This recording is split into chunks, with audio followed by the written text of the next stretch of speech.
burn up your last sack. The picture hangs on the wall by a single tack. I live the life of love, I live the life I live. If I die today, do it all again because we.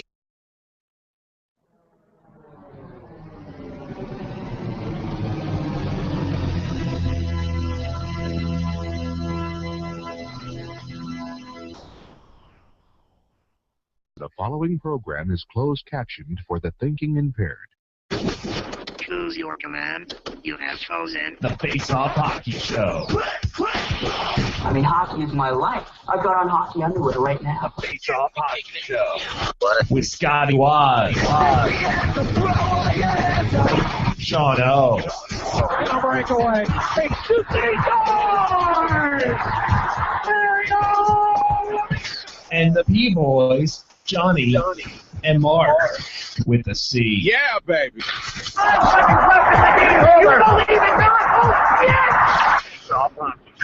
Here's your host for the Face-Off Hockey Show, Scotty Waz. Well, hey, at least Gary Bettman won't actually not look at a tape, so there's that going for us. Welcome to Face-Off Hockey Show. I am Scotty Waz, in beautiful, snowy Calgary, Alberta. Like, honestly, it's September. We don't need this bullshit. I'm joined as always by Mark with the C. I am here, and you know what? I as much of a clusterfuck.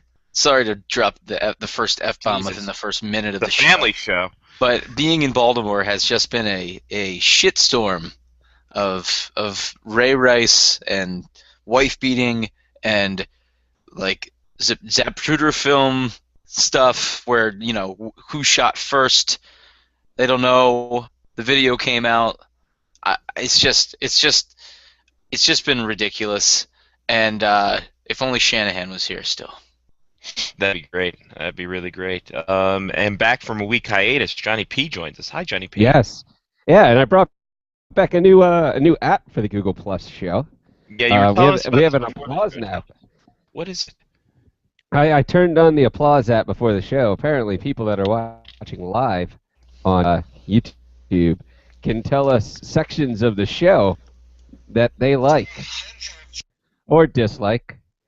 Whichever way they really feel like it. But oh, man. It's called applause. So if you don't start liking parts of the show, then that's messed up, man. If they thumbs up or applause part of the show, do we get like an audio feedback? I don't know. I kind of want like a laugh track or like an That's applause what I'm saying. To like be like woo, woo, woohoo. Yeah, or like some sort of bar on the side that shows me like if we're doing a good job. I have a bar on the side. It's called my refrigerator. Hey-o. Nice. So, yeah, that's going to be interesting to see. Well, I mean, we need viewers first. We have 0 right now. But yeah, I mean... The link wasn't posted. What? I posted it. Was it? Did you? I posted it through Face-Off Hockey Show. How the hell did I not see it then? What the hell is this garbage? I did it like 10 minutes ago. It was early. Oh, okay. Makes sense then. I'm just ciphering through everyone saying Goodell needs to go. I, for one, say keep him around.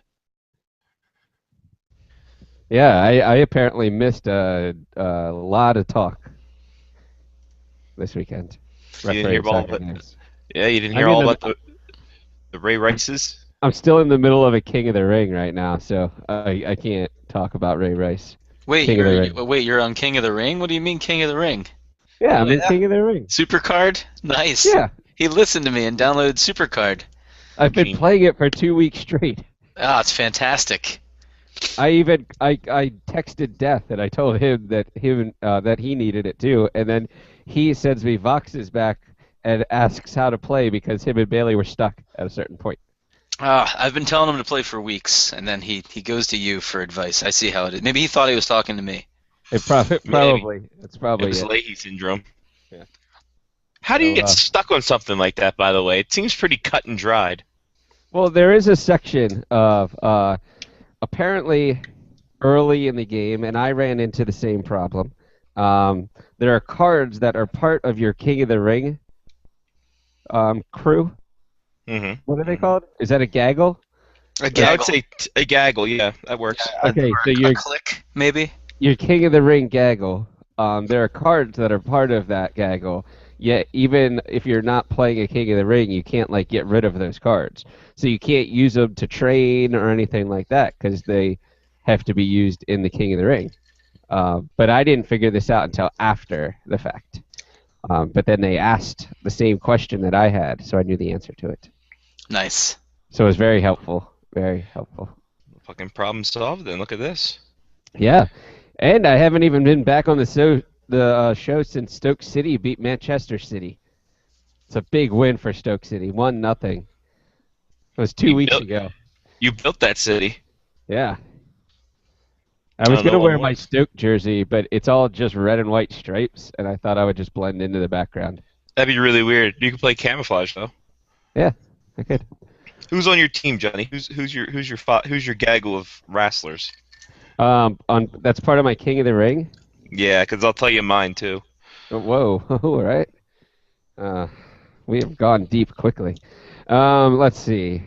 I run two shifts really. I have a Pro Super Rare Triple H, Rare Shawn Michaels. Nice. A Pro Super Rare Vince McMahon. Whoa, you got the Vince McMahon. He's the most charismatic man in the game. He's got a 200 charismatic. Wow. Charisma. Yeah. And then I have a Pro Super Rare Alberto Del Rio. Jesus, and how much do you play of this game? I was crushing me. I was playing a lot. Sorry. I have a lot of free time when I'm not refereeing soccer games. And then I have a Pro Ava Marie, and that's like my top line. But then I have a second Pro Mr. McMahon. Super rare. I have a rare Rey Mysterio Jr., a super rare Big Show and Jey Uso, and then I have a uncommon Ava Marie too. So I actually have two Ava Maries. That's my divas. Not bad. Well played. I gaggle. Yeah, I've got an almost perfect Pro AJ Lee. Unbeatable. Almost unbeatable. Wow, that's amazing. Yeah, is that like the uncommon, or you got yourself the rare there? No, the rare. No, yeah, I'm beyond the uncommon. It's almost a perfect. That is when you take two AJ Lee Pro cards, rare cards, two AJ Lee rare cards, the blue ones, and you build them all the way up to 15, which is the highest level they can go, and then you combine them, and then you raise that combined one all the way up to 20. You turn it up to 20. Wow. Yeah, that's a perfect, unbeatable. Well, I mean, I'm sure at some point. Is the card just as crazy? Yes. Probably. I've seen some super rare Brie Kellys show up in exhibition matches that I've played so far. She kicks the shit out of people. Yeah. If you're not playing Supercard, even if you're not a WWE fan, you should be playing because it's just. I actually watched WWE Raw this week because of Supercard. There you go. It's working. It's already working. And Did you pay your $9.99? I knew people. No, I have not paid $9.99 yet. But King was trying to sell me on it for nearly 3 minutes. It's only $9.99. For the rest of the year, I would get all of the pay-per-views, and I could watch all of WCW versus WWF the early years. And any Monday Nitro you could want. Yeah. Because who doesn't remember all those memorable Monday Nitros from Palm Springs or Palm Beach or whatever the hell it was when they had that outdoor set? Those were good. That was the beginning of WCW Nitro, wasn't it? That was more towards the end. Yeah. We were just like, all right, it's summertime. We don't feel like moving around, so we're just going to put this beach out here and have fun, guys. I'm not going to lie. I would rewatch the beginnings of Goldberg, I think.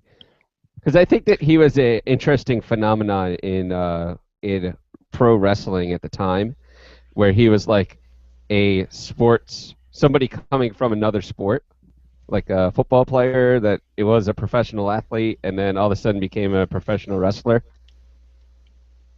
Yeah, that was definitely, they hyped him up a lot, that's for sure. As you well know, John, Kurt Angle was around that same time.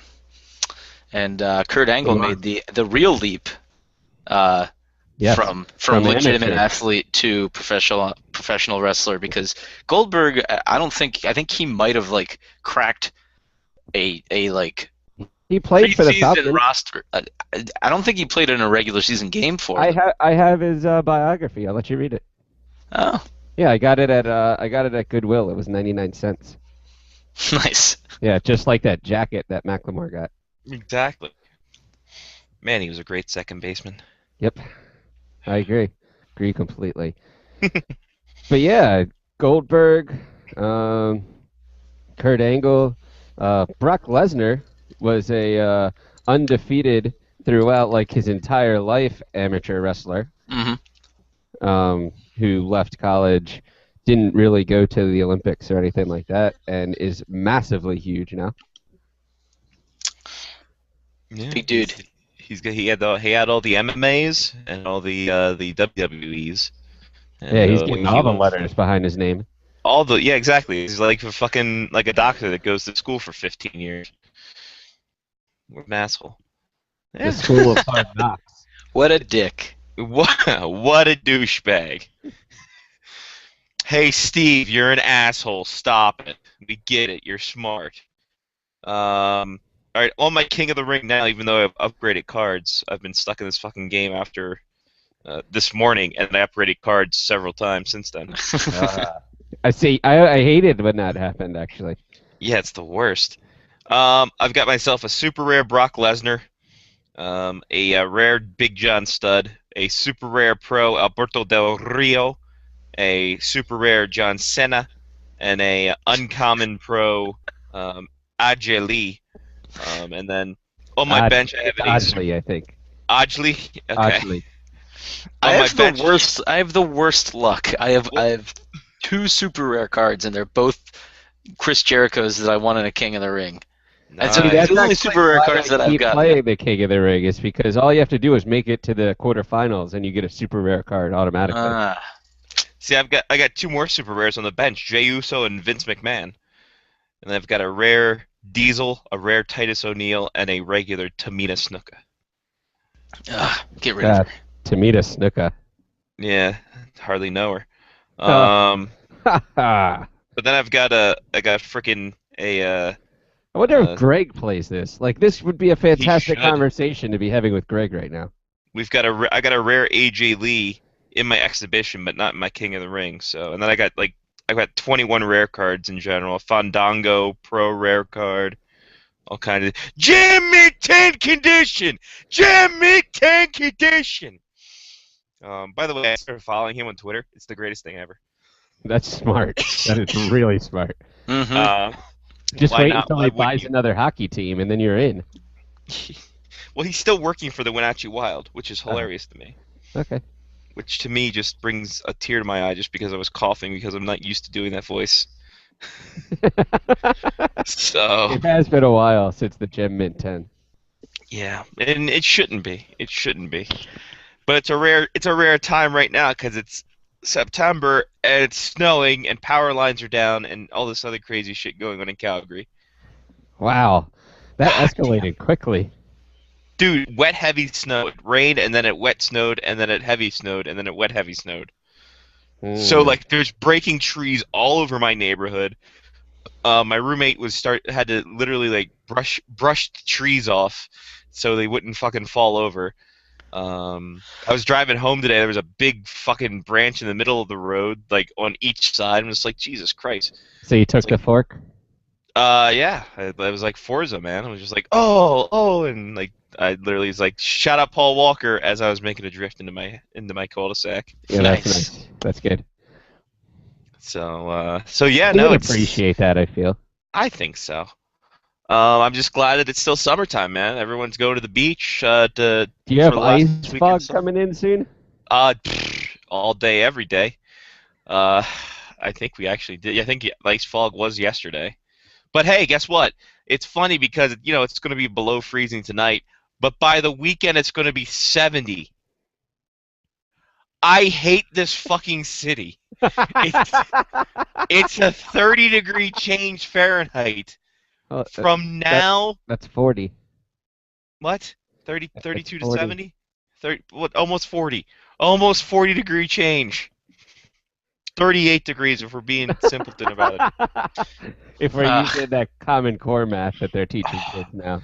It's gonna be 10 degrees tomorrow, and then like 16 Friday, and then 17 Saturday, and 20 Sunday, and my head is exploding.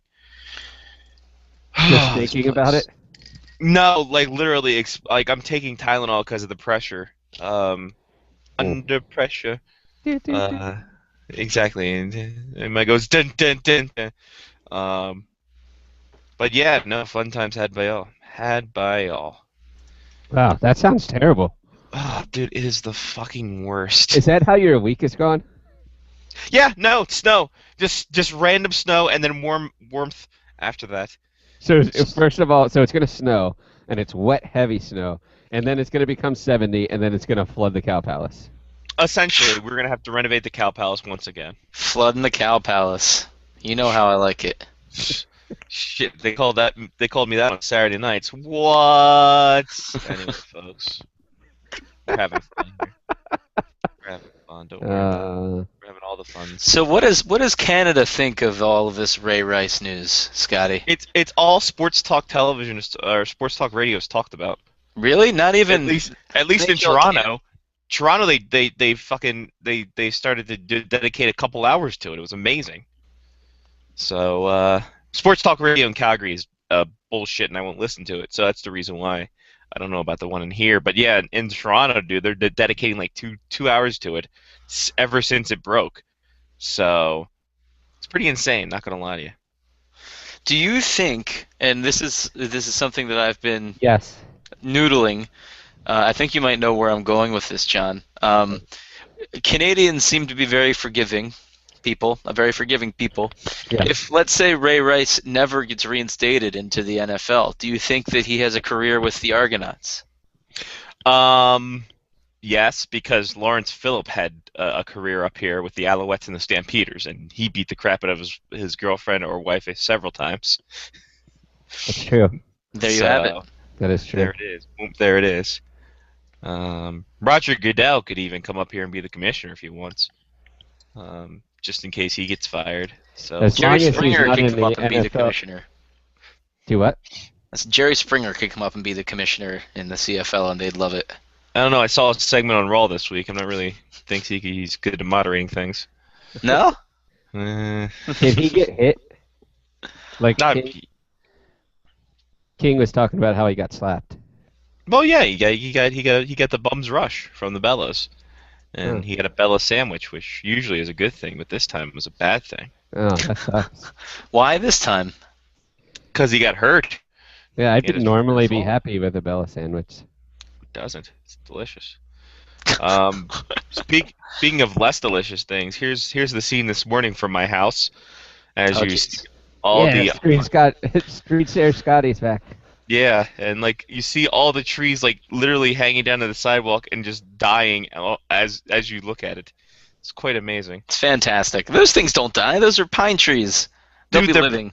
The branches are breaking off at a rapid pace. It doesn't matter. They'll grow back. What are they, It's like chameleons? Wolverine. What is this, a snake? They regenerating? What the hell? So yeah, that's That's a good picture, though. I like it. Nice work. that's the clearest one I could find. I'm just You really like this. captured the dreariness of what was going on. Exactly. Even the trees are trying to commit suicide. It's really weird. Sad actually. It's just like, oh, yesterday it was fun because it's all light and fluffy and it's not sticky and the roads are clear. Today it's just bedlam and awfulness. That should be my third album. Bedlam and awfulness.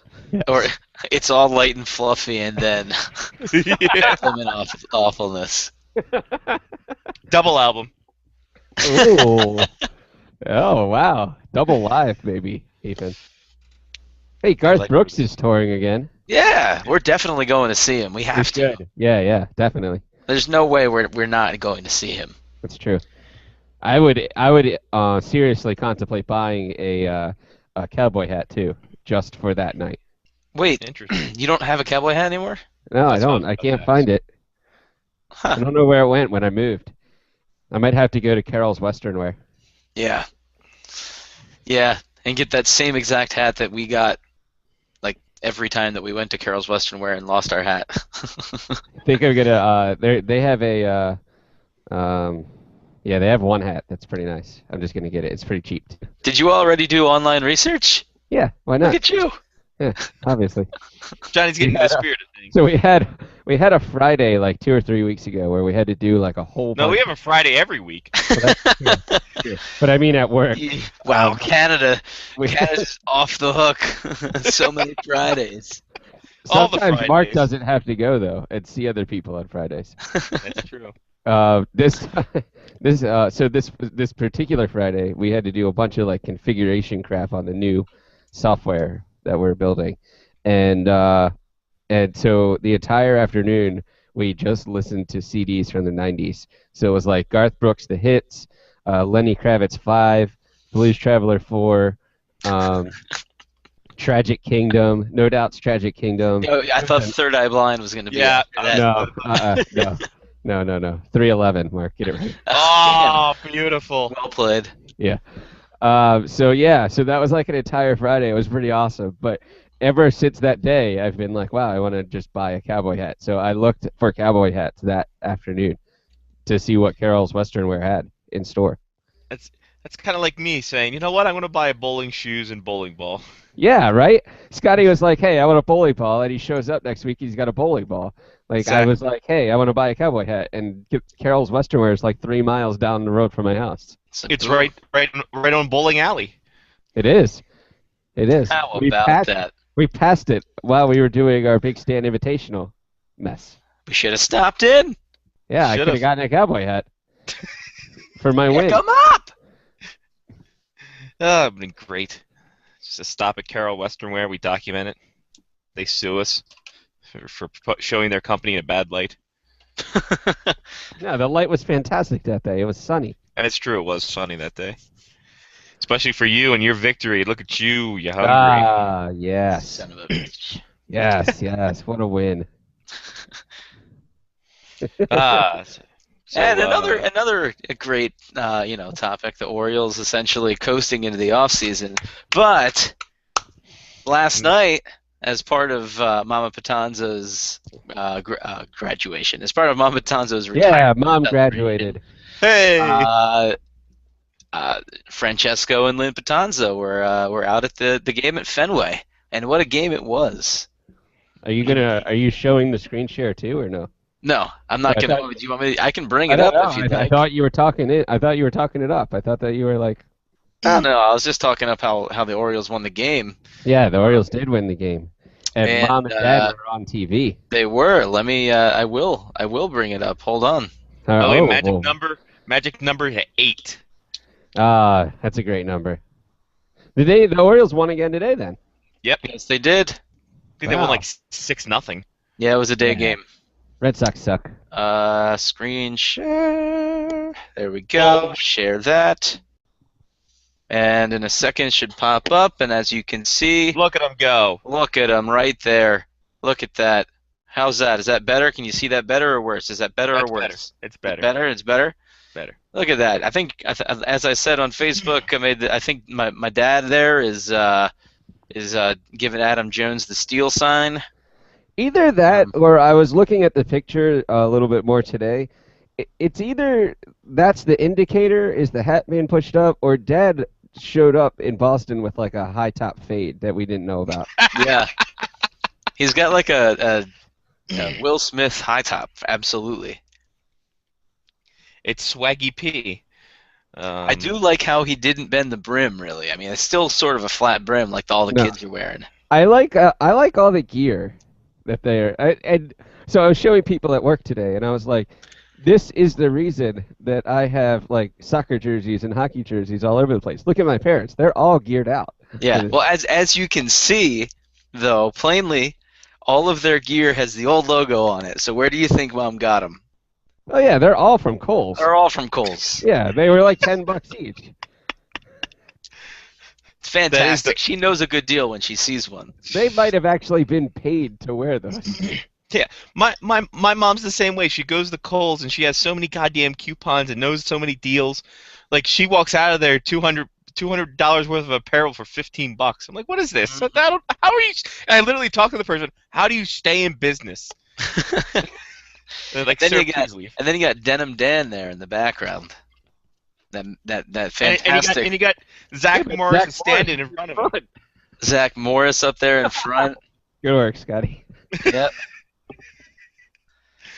Good Uh, stuff. That's good stuff. And why is Joey Lauren Adams sitting next to him? She looks great. I was very confused though. I think. It's Joey. That's the way she looks anyway. I don't know, but good times. They made it on TV. Your mom looks like she's thinking that one of her championship teams could probably beat the Red Sox. Yeah, she's checking the scoreboard. She was really like, I think, you know what Dad might be doing? He might be signaling to put the lefty up in the bullpen, and maybe Mom's checking to see if the lefty's up in the bullpen and ready to go. Is it so? So the ironic part about this picture too is that Dad sees just as well as Mom does, but Dad's not wearing his glasses to watch the baseball game. It's No. like he doesn't care. No. He's just like, yeah, I'm here. But apparently Boston was a pretty cool town. That's what Well, Mom Mom sent doesn't me an need email glasses today. for long distance, does she? Then why is she wearing them? I don't know. Maybe she's keeping score. She might have been keeping score actually. Pizza hits. Every Yep. every hit that goes back up the middle is good for pizza. That's right. Let's go back to your main page. What the hell is that Tamagotchi doing there? This? No idea. 98 reasons kids had the best. 48 reasons 90s kids had the best childhood. Oh God, No I idea. hate you, BuzzFeed. Like honestly, and Mark's playing Candy Crush too. Yeah, our show's so great. He's playing Candy Crush. You son of a bitch. It's just Oh. up there. It's the other thing that he does during when he's not playing WWE Supercards. That's true. That's a good point. I had to get rid of Candy Crush. I'm just like, I can't deal with this anymore. That's because you suck at it. That's why. Yeah, I did. I was like 6 months on the same level. I'm just bullshit. Gonna play cards now and bowling. Together? That would be an awesome sport. Super bowling cards. Yeah.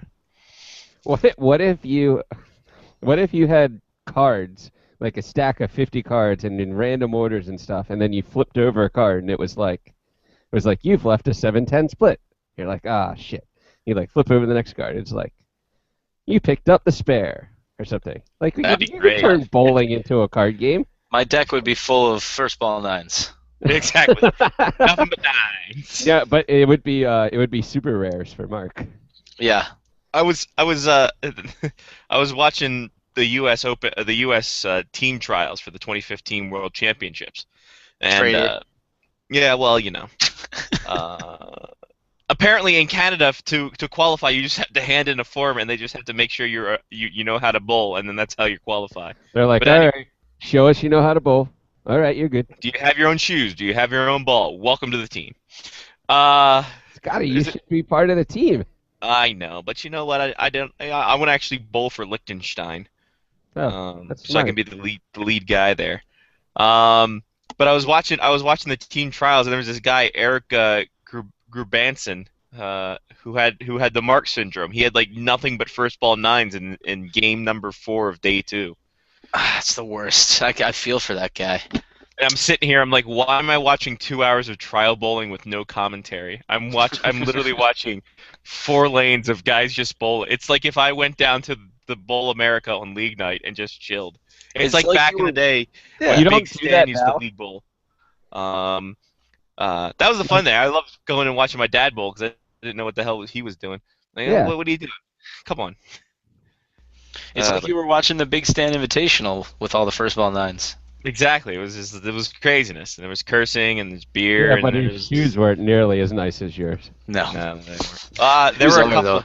They were a couple of stellar shoes. I'm not gonna lie to you. They were pretty fantastic. There's this Is one it- guy, Leo Mulligan, just a bit like he is typical bowler, just big, heavy. Wait a set. minute. I think that Because he gets to throw an extra ball every once in he a while. was in NES Open, wasn't he? Leo Mulligan? But just a big lumbering gentleman, and he was literally just throwing bomb. Like he literally lobbed it halfway down the lane. You knew he was up because you just heard a loud thud when the ball hit the floor. And if he didn't strike, he didn't pick up that spare either. So it was either strike or open frame. He was like, this poor son of a bitch. Leo Mulligan. That's a great name. That is a great. That is that's the like- most generic golfer's name for a bowler that I've ever heard. Uh, Oh, and he looked like one of the Blackjack Mulligans, the tag team back in the day. One of the Blackjacks. It was great. Oh God. So I'm gonna go. If I get bored, I'm gonna go back and watch that. You know, I think I'm gonna bowl every Thursday now. I think that's gonna be my thing. Yeah?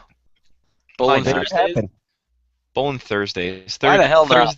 Why not? You That's know what what? I I'm an say. adult. God damn it! I'm 31 years old. You get to do whatever the hell you want to do. And then if I don't want to do it because it's shitty outside, I'm not gonna do it anyway. So take that, society. Up yours. I don't know what I'm talking about. I'm just randomly yelling. And you're an adult. You can. Exactly, except it's a shared house. I don't want to be too distractive. And it's just like, you know what's bullshit is that I wanted to go out and get the goddamn Little Caesars pretzel crust thing that they have now going here in Canada. But you're not in Detroit. Oh, it's in Canada too. It started in Yeah. America. Why are you getting it so quick? You don't have the pretzel crust? Yeah, you got it the same time we did. It's Oh bullshit. shit! Yeah, I don't know. It's pretty crazy. What is going on with Little Caesars? They're trying to become a pizza place. Like, damn it, just give me the cheese or the pepperoni when I walk up. There were only two choices.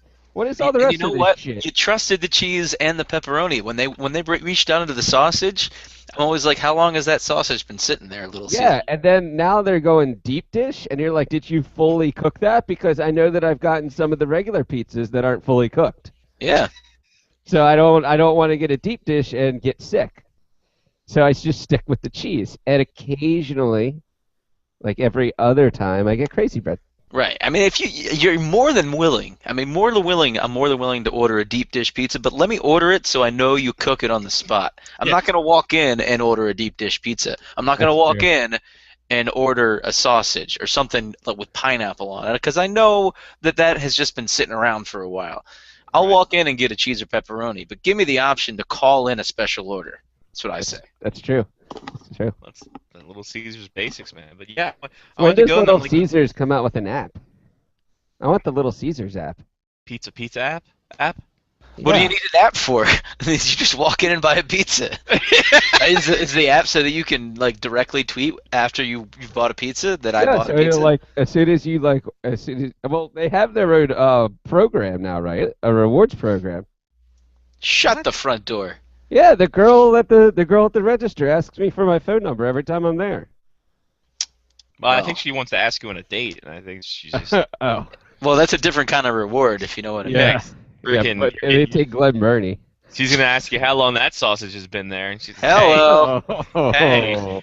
no, they definitely they definitely have a real rewards thing now. Hey, Johnny's flustered. He doesn't know what to do. I could get $3.99 cheese pizzas. I'll on bet you certain can. days. I'm never getting the pepperoni there either. Then. Yeah, I don't trust the Little Caesars deep dish. You know what? I don't trust any deep dish because I think deep dish pizza is the biggest scam in pizza. It's lasagna soup, is what it is, ladies and gentlemen. It's just lasagna soup on bread. That's all you need to What know. the hell is lasagna soup? It's lasagna in a soupy form. Like the noodles didn't form properly, and it's just just throw it on there. What? Exactly. That's the most outrageous thing I've ever heard. Have you ever been to Sicily or Chicago? Yes, exactly, and they're both bullshit. The guns are illegal in Chicago, yet somehow they have the highest gun deaths in the country. You figure it out.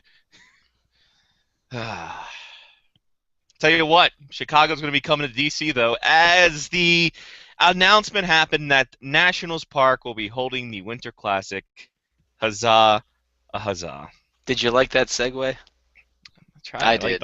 Way to tee it up. You tee it up, I'll knock it out of the park. So yeah, and the big thing is the Washington's jersey is going to be unveiled September 23rd. Is that Washington? Is that CapsCon? I assume. I would hope. I thought they said they were going to unveil it at Nationals Park, or maybe they said maybe it was the same. It wasn't the same thought. Maybe the whole like we're doing the game's going to be at Nationals Park and we're unveiling the jersey. But it sounded to me like they were unveiling the jersey at Nationals Park. Okay. Or they could be doing the gimmick, like they did for the draft.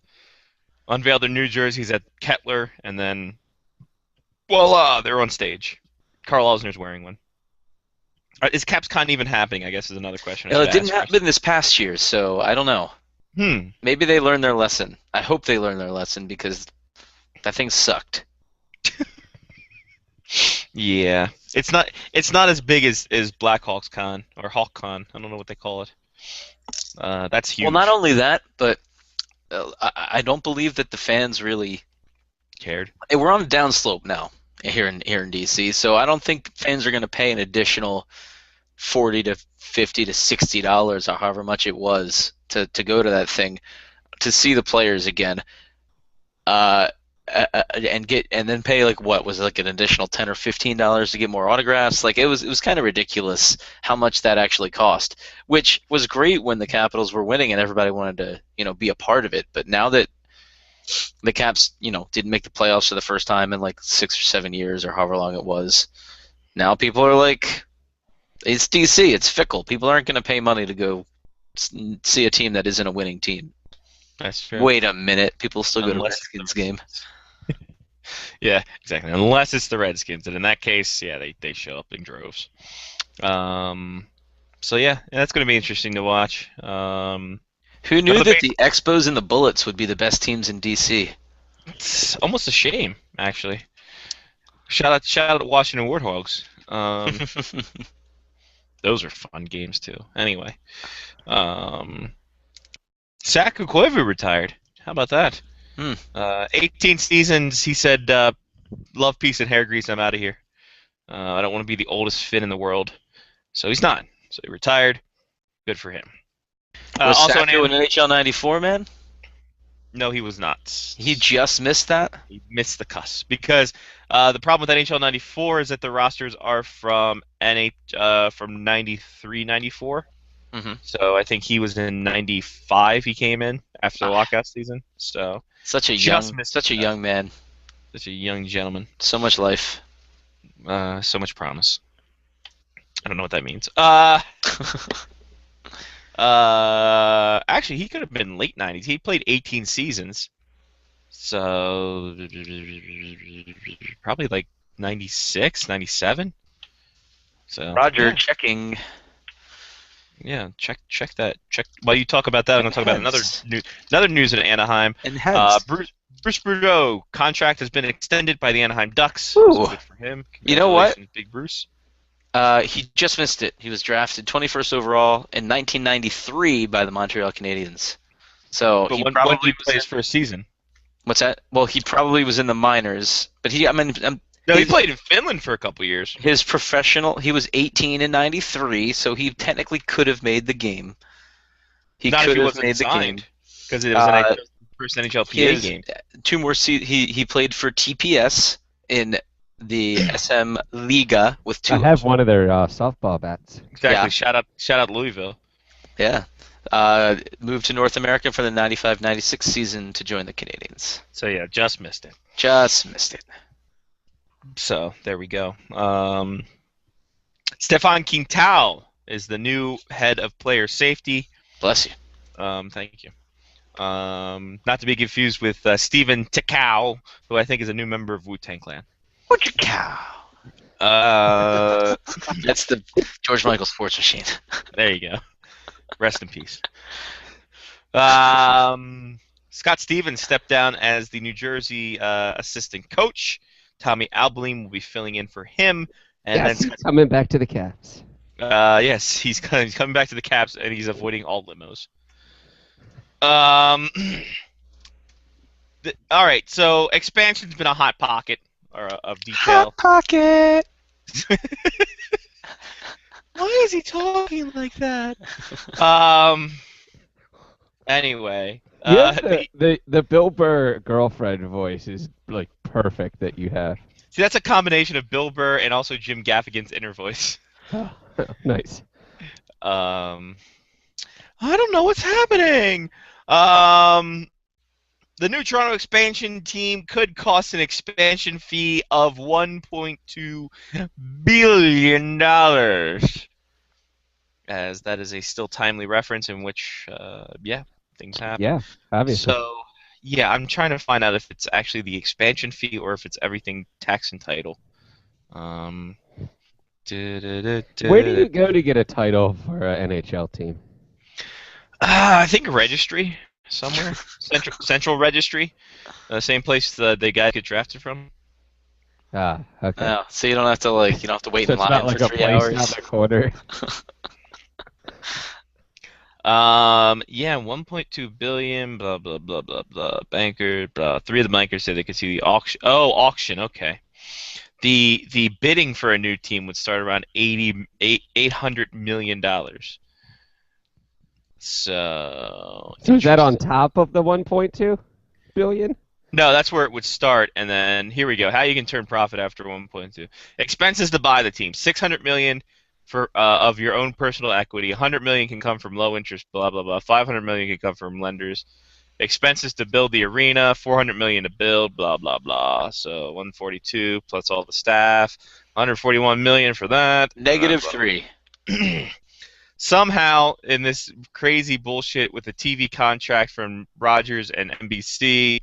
And then sponsorships at $15 million, $82 million from ticket sales, assuming $2 million per game times 41 games, and $4 million for 4 exhibition home games, assuming prices are cut for preseason, and $1 million per game times 4 games equal $163 million in revenue. Wow. All right, so this has obviously grown exponentially since '91. The expansion fee was $50 million for the San Jose Sharks, and $50 million all the way through until Nashville, when Nashville was $80 million, and that was the last wave. So it goes from $50 million to $80 million to possibly $1.2 billion for Toronto. $25 million of that Anaheim fee in '93 went to the LA Kings for territorial infringement rights. Hold on. Johnny Pete question. 50 million to 80 million to 1.2 billion? That's not even the in math the doesn't same, really add up, does it? That's not even in the same ballpark. Like, if they said 100 million, oh, okay, I get it. You're going up like 30, 20, whatever, not that big of a deal. This is like 100,000 times. That's probably too much. I'm just throwing a number out there. It's close. We'll go with it. But I think a lot of that has to do with because it'd be for auction, because there'll probably be different investors who want to buy the expansion team. So exponentially it would go up. So they say. So they say. I do remember something saying that 1.2 billion would be the whole thing in general. So for the whole each kit team, and caboodle. For each team, like Vegas and stuff like that. So that's kind of weird. Yeah, it doesn't make sense how it all figures out. What are the odds that Vegas bookmakers are getting that Vegas will get an NHL team? I think they gotta take it off the board. They don't want to rig it, but the arena is being built, so do with that as you will. Being built out there. Exactly, it's flooding and stuff otherwise. So it is. Arizona was in a shit show of rain this week. There was almost no Arizona. Jamie O'Neill was almost right. Yeah, it was almost underwater. Animals were going 2 by 2. It's crazy. Actually, I should have stayed up with TSN because I had to figure out this other story to see how this money will break down. Because apparently the NHL could possibly be facing as many as 10,000 former players under NHL contracts and their family members, alleging he has promoted a culture of violence over the past decades and has failed to establish proper rules and protocol for preventing head injuries. So this was brought about. Something in the contract, right, that they sign to play hockey that says you can possibly get hurt doing this. You would think that's assumed. Apparently not so much. I mean, I do appreciate it because Sure. like football's done the same thing with concussions and whatnot. I think hockey should go that route, but this is just funny. That many people. Here it is. It started by former player Corey LaRose, who undrafted free agent, signed with the Wild, but played only 7 games in the NHL with the New York Rangers. He is seeking damages of more than $5 million. For what? Let's see. Blah blah blah. He now lives in Maple Grove after suffering multiple head traumas during his NHL career that were improperly diagnosed and treated by the NHL. Mr. LaRose was never warned by the NHL of negative health effects of head trauma and still suffers the effects of head trauma. Listen. He got multiple concussions in the 7 games that he played in the NHL. Apparently, he's got a glass jaw. He is the first guy in Mike Tyson's punch out. Yeah. So, seeking more than $5 million for 7 games. Why were you suing the NHL? He played 425 games in the AHL. Sue them. Sue everybody. I'd bet that the AHL are part of that too. You would think that. The court finally says LaRose is seeking to sue as a part of a larger class of litigants that include approximately 10,000 former players, who include any living players who signed an NHL contract, their spouses and dependents, the estates of deceased players who have retired formally or informally from playing pro hockey in the NHL, and who are seeking active employment as players for NHL teams. Lawyer involved in one of the concussion lawsuits against the NHL said the judge overseeing the cases is hosting a meeting next week to set out a schedule. Next step for the league to file a motion to dismiss the case. All right.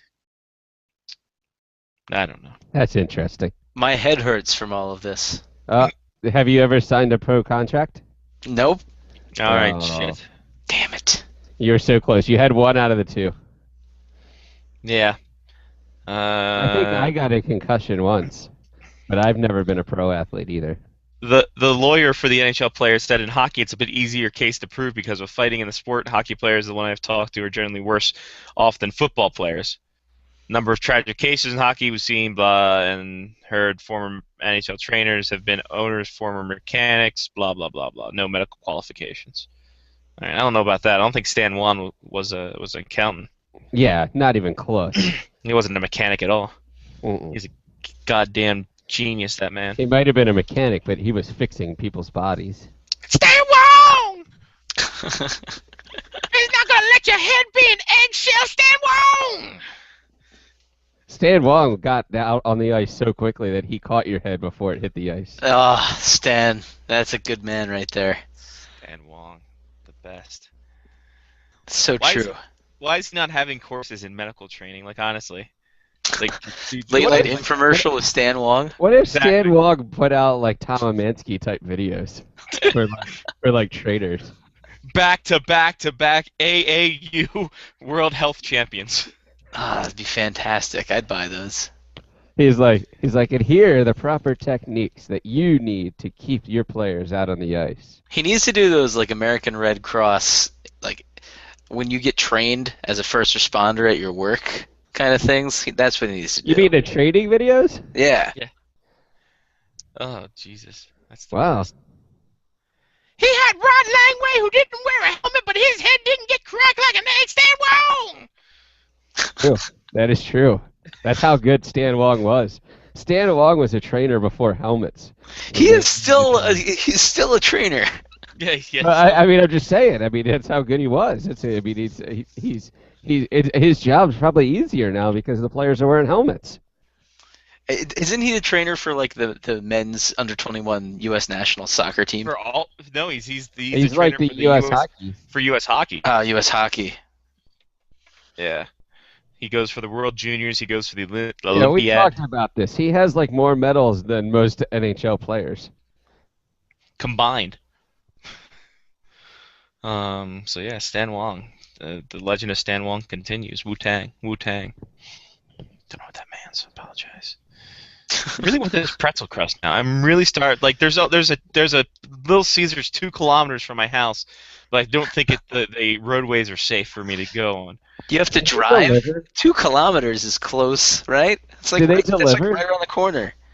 In Canada? They deliver, but I don't want to be that guy. Hey, the roads are shitty. You drive. That guy! I'm not gonna be that guy. That's exactly why people deliver. That's the whole point of delivery, so that you just have to be that guy. When you're too drunk to drive somewhere, you call somebody and they drive the food to you. That guy! When it's raining outside, you call somebody and they drive the food to you. Here's my question: if I were to get a pizza guy, And, whatever. He picks me up and drives me back because I'm too drunk. Do I tip myself when I get to the door or not? So what you need to do is you need to call in a order for delivery, and then show up at the Little Caesars, and then they're like, "Well, you asked for delivery," and you're like, "Oh, no, he can still drive it to my house. I'm just gonna ride home with it." Yeah, I remember that seeing commercial. that commercial. Yeah, I forget what it was for. It was probably for like Captain Morgan or something. It was for Captain Morgan. It was, yeah. Wasn't that the commercial where the blonde picks up the two guys and like takes them home? That was a Captain Morgan commercial, wasn't it? I don't know. They tried to make it out to be like some sexy thing, and then they're like, "All right, well, thanks for the ride. See ya." I don't remember that one. No, I think it was a dorky teenager because he was unsure why the guys were sitting in the back seat with the pizza, and he thought he was going to get mugged. Yes. Yeah, but the guys were like the cool dudes who thought to do it. It was like, we're the cool dudes that have a pizza and a ride home. But it's smart, right? I mean, yeah, it's clearly smart. Yeah. How many It's a great people? idea. How many people have actually tried that? Every night, I think somebody tries to do it every night. Somewhere in America, somebody tries to do that every night. Only in America. You don't have to buy a pizza. He'll drive you anywhere because he's that kind of guy. Stay wrong. Stan Wong should have been part of PostStars. Oh, God, he would have been great. Maybe that way Bo Jackson's hip wouldn't have been all fucked up. Oh. Just saying. By the way, are the Royals... We lost Bo too early. Yeah. The Royals are about to make the playoffs, aren't they? They are. First time since frickin' Bo Jackson and Brett Saberhagen were in the lineup. Oh, Brett Wow. Saberhagen. I don't think Kevin Appier made the playoffs with the Royals. Because he's a loser. Fucking weird pitching style. Christ. George Brett didn't do anything either. Just pine tar on the bat and then shitting his pants in a Vegas casino. Really? Is that a true story? Dude, there's actually like hidden tape. He was at a dinner or something like that, and someone was running tape, and he was talking about this. He had like the 99-cent Clams Casino or whatever, and he was in a signing. He had to run to the bathroom, and he crapped his pants before he got there. He had to call like his agent or his buddy to go get a new pair of pants for him. Like it's tremendous, this story, and I've heard it a couple times because they play it on radio shows that I listen to, and it could be the greatest thing ever. He's normal, just like us. Exactly. George Brett eats really shitty casino food and then literally dumps in his pants. It's like freaking chocolate frozen yogurt. Oh. Oh, God. And I'm starving for some Baskin Robbins right now. It's like deep dish pizza, right? With a pretzel crust. How'd you go from pretzel crust to Baskin Robbins? I don't know. You know what? That sounds like a great idea today. There's a Baskin Robbins right next to Little Caesars. Wow. Are they connected? Is it a combination of Little Caesars, Baskin Robbins? Whoa. God, if true, it's amazing. And if not, we should invent one. You can get a little pizza and little ice cream in a baseball helmet. What you should do is that's Dairy Queen, isn't it? Damn it. You need to find a Dairy Queen and like roll it and be like, yeah, I'd like a Blizzard. There's already one outside. All right, I'll see you. There's literally one right down the street for me. I can go and do I thought that. it was right outside. You. Those jokes. You Never get sick of the snow jokes. Hey, in Calgary, it's topical. Did you say Calgary is tropical? No, it's topical. I dropped the R for Ramondo. By the way, Monk and the Mick posted their old promos, and man, they're classic. I remember running those. They were the best things I've ever. Damn. One of the best things I've ever ran on BroadcastMonsters.com. I still need to go to Sean's house and steal the external hard drive. Yeah, get all our old junk back, because I'm sure we got some great ads in there. Yeah. I didn't take enough. I only took the board, all the microphones, some headsets. There's still plenty left to raid. You didn't take the show archives. A computer screen. Chris Osgood, Jim Carrey, my Mike Liute stick. You didn't get Juan Dixon though. I did not get Juan Dixon. No. No. Mm-mm. Pretty hard to sneak a car hood out of your house. Yeah. Be like, hey, Sean, Juan Dixon. And just like walk right out the door. Like, I'll see ya.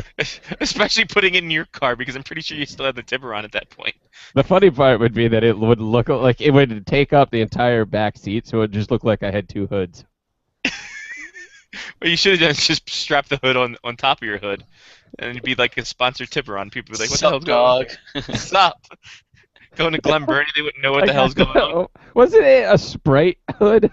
Like a Sierra Mist. Sierra Mist car hood with Juan Dixon on the front. That thing was on the wall for years. I'm pretty sure it still is on the wall. No, it's right by the steps. Painting. No. It might be actually. No, it's on the other side. It's not at the bottom of the steps anymore, but it's around the corner on that one wall that's like facing out into the basement. Ah, okay. Yeah. Good for Sean to keep Juan Dixon there. Yeah, I'm gonna need to get that external drive. That way I can get a lot of the bumpers that we created too. We can use those for all the commercial breaks. All the commercial breaks. Which, by the way, we have to talk after the show about possibly getting someone on this board. And I want your guys' input on this too. So sure. So I can sell it. By the way, if you're not checking out the Face Off Hockey Show Farm Report blog, you're missing out on all the fantasticness. As it is Better Known Affiliates Month. As I'll be going through the 30 teams of the NHL and all their affiliates. Did you know, ladies and gentlemen, the St. Louis Blues have 2 ECHL affiliates, and it's split among 3 other teams? That's right, Kalamazoo, they split with the Blue Jackets and the Canucks, and recently the Alaska Aces, they split with the Minnesota Wild. For all those facts and more, check out fohsfarmreport.wordpress.com, and you can join in on all the better-known affiliate goodness gracious. We're up to Boston, because I just started on Monday, so we're 3 teams deep. We've got 27 to go.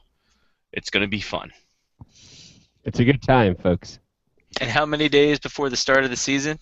30 days in the AHL when puck drops. So you have 3 days you could take 3 days off if you want to. I can, but I'm not going to. I'm going to write a lot of the stuff because I got tomorrow off. After I bowl, after I get my Zen, my Big Ern McCracken from Kingpin Zen back. Make sure you bring a notepad so that when you hit that strike and you get that epiphany of what you gotta write it down. Dude, I bowled a 173 last Thursday. I'm like, oh, it's back. It's because the air is thinner up there in Canada, isn't it? A little bit. I feel like there's a lot more play in the balls in Hey, leave my Saturday night out of this. But yeah, you know what? If I could have made any spares in that game, I would have broken 200. But I can't. Fuck it. First 2 frames split, and then I couldn't pick up a goddamn spare the rest of the show. That's why I got 2 turkeys that game. 2 turkeys. Wow, that's some good shooting. After I shot the first turkey, I literally shouted out loud in the alleyway, "Everybody, gather around! The turkey's served." It was just me and the staff, and I'm just like, yeah, it's kind of embarrassing. All right, guys. 4 strikes is a Stromboli, right? No, it's a ham bone. 5 strike is a Stromboli. I did not know that. I've never thrown 5 strikes in a row, so I didn't know that was the Stromboli. Your mom's a softball coach. How do you not throw 5 strikes in a row? Because I was a terrible pitcher. Oh, that makes sense. Yeah, I couldn't. I didn't play baseball. I played baseball 1 year. I was on a baseball team. I don't think what I did was called playing baseball. It's just the catcher. Yeah, I bet you were. Hey, you leave my kinky Sundays out of this. So there's a lot of ball playing on Saturdays, and speaking of ball playing, Lyle Richards enjoys this. Hi, Lyle. Nothing like coming in perfect timing there. Yeah. So Lau, He's got big bowls, and she's we're talking got about big bowls. the Little Caesars and their pretzel crust. Your thoughts? Bleh. Okay. Interesting take. There you go. Here's my question: Why is Little Caesars not thought about making the crazy bread the crust? You know, that's a good point because Oh. crazy Yeah. bread actually is pretty good. That'd be I have, amazing. I have to say, you know, crazy bread is pretty good. What the hell? Listen, Little Caesars, Mike Ilitch, you and me here. Yeah. We'll just Make go it here, happen. guys. If you can give me a second. Show. Hey, Mike Ilitch, Scotty Waz, what's up? Listen, shut up for a second. I want to know why you haven't made the crazy bread the crust. Granted, I'm sure the only thing people would eat of that pizza is the crust, but at the same time, it's the gimmick that is long overdue. Stuffed crust pizza shouldn't have came out before the crazy bread crust. So, from me to you, since you want to build that new arena in RoboCop's post-apocalyptic Detroit, I think this will be a great revenue maker for you. And that's just a gift from Calgary and the winter up here to you in Detroit in the nuclear winter that is down there. Love, peace, and hair grease. S-Dubs. And meanwhile, Mike Ilitch is going, who is this man and why haven't my hired goons beaten him to a pulp for telling me to shut up? Exactly. I don't know what he's talking about. He's trying to make a pizza. Yeah. Who is it? Goons. Who? Hired goons. Hired goon. So, Simpson, I've seen you see my hired goons. Hired goons? Dear. Anyway. So yeah, Lau, we were talking about that. We were talking about some wrestlings, and What some were you other talking things. about with the wrestlings? I missed that part of it. What were we talking about the wrestlings? We're talking all the WWE Network, and Yes. all the wrestlings you can get with the WWE. And the app, the game.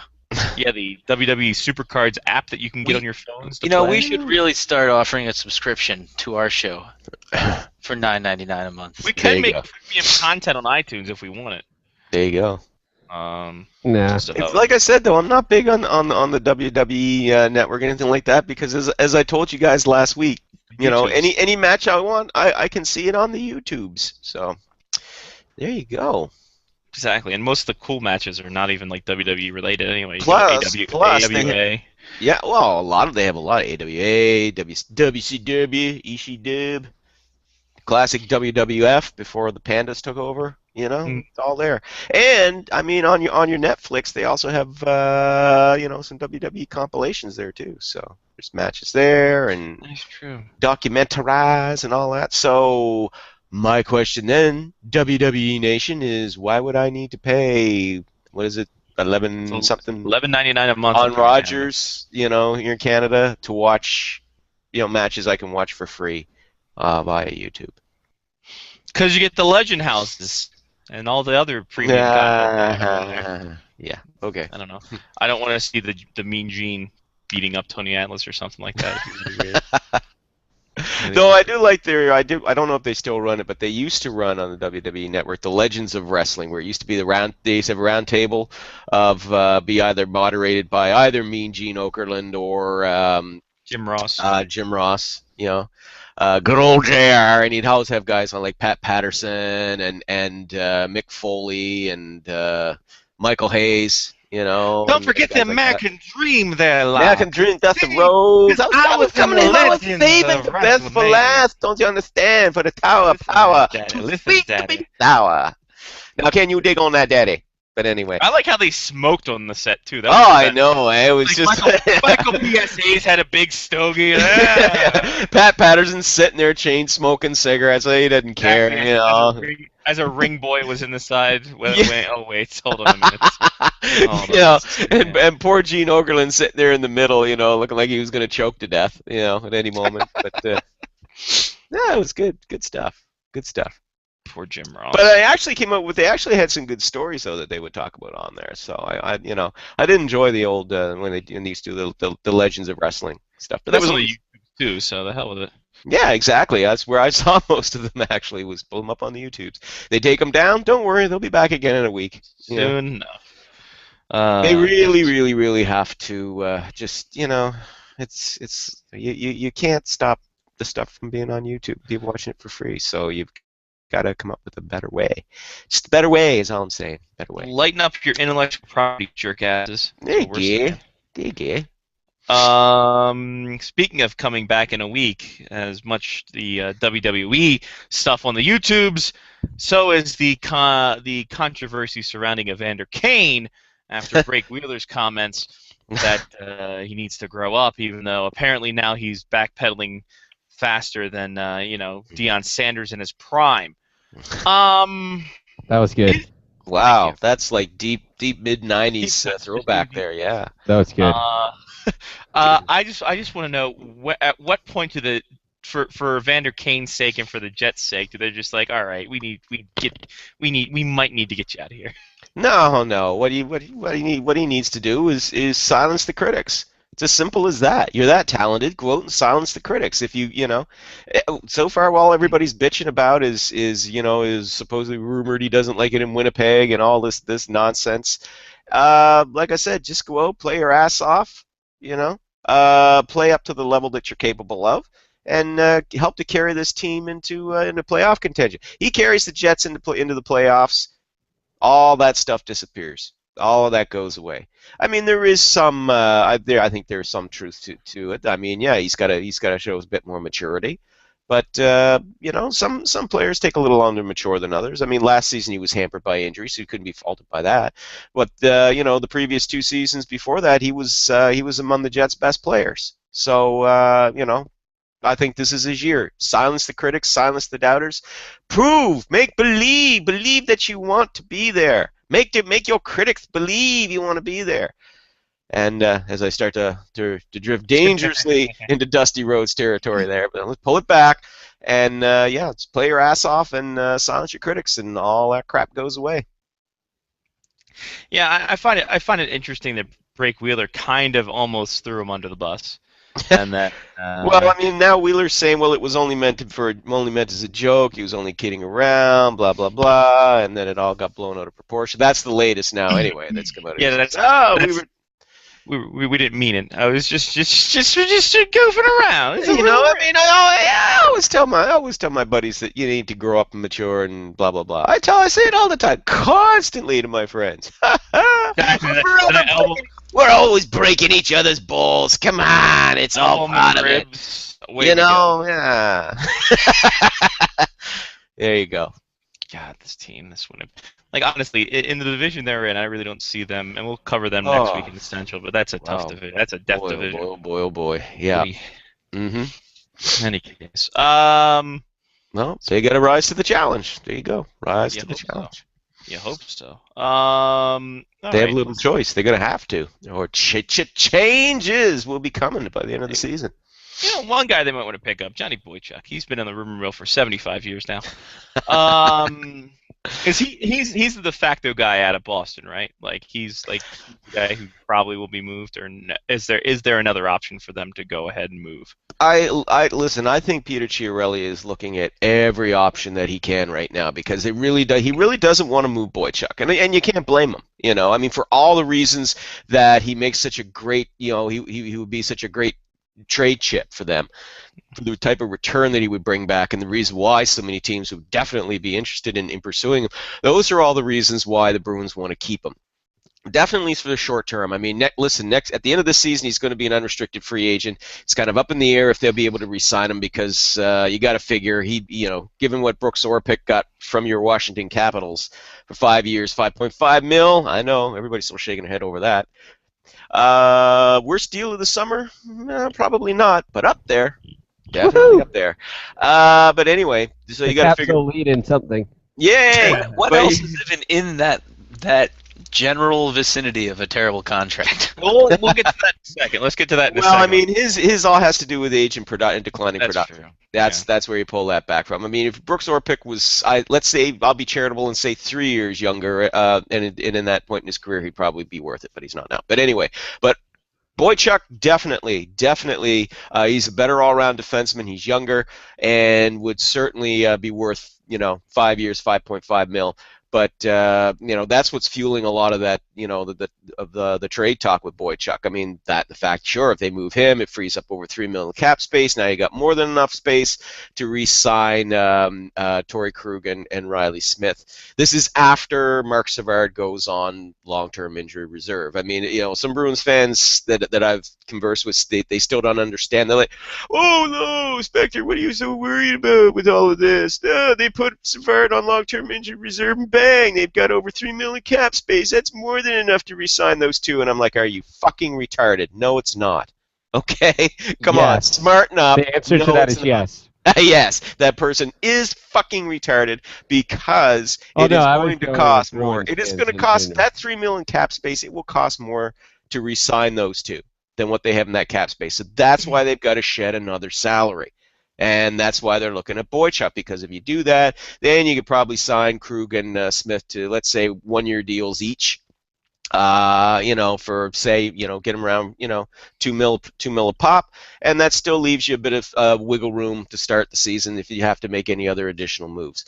But again, they would. I really think Chiarelli would prefer to look at some other option rather than moving Boychuk. I think if he could move Adam McQuaid, I think he'd do it. I think if he could move Chris Kelly, I think he'd do it. Anything but move Boychuk. I think Boychuk's the last resort.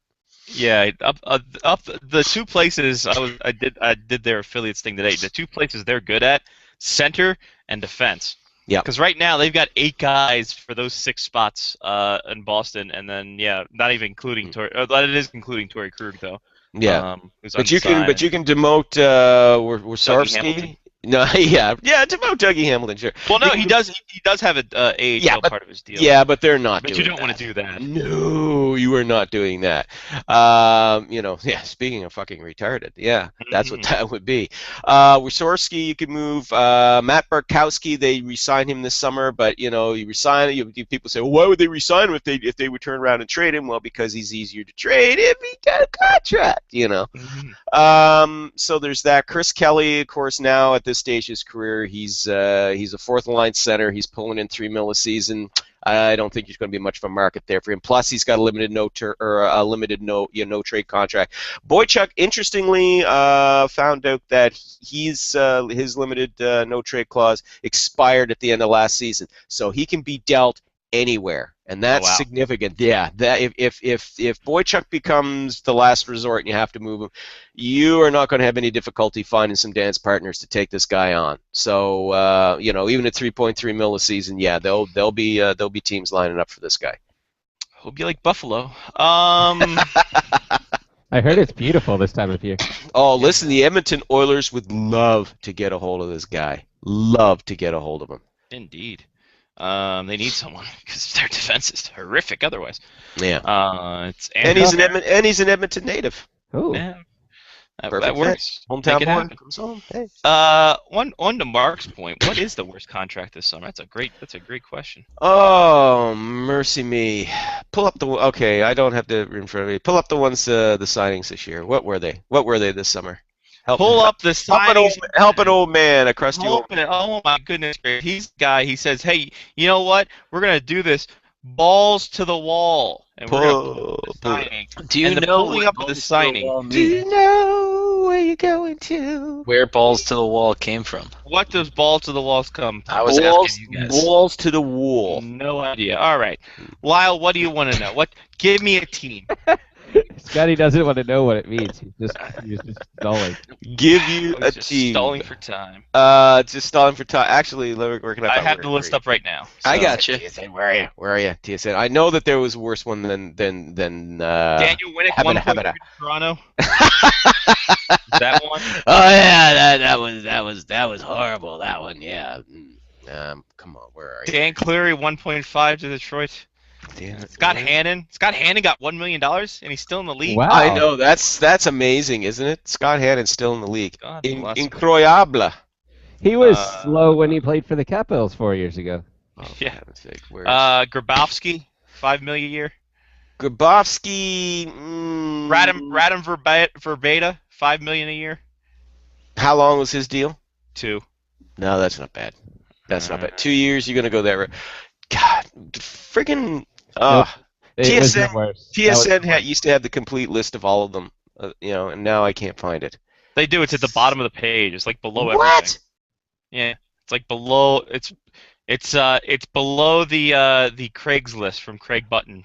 Craig Button's fully named thing. It's right by the TSN tweet box.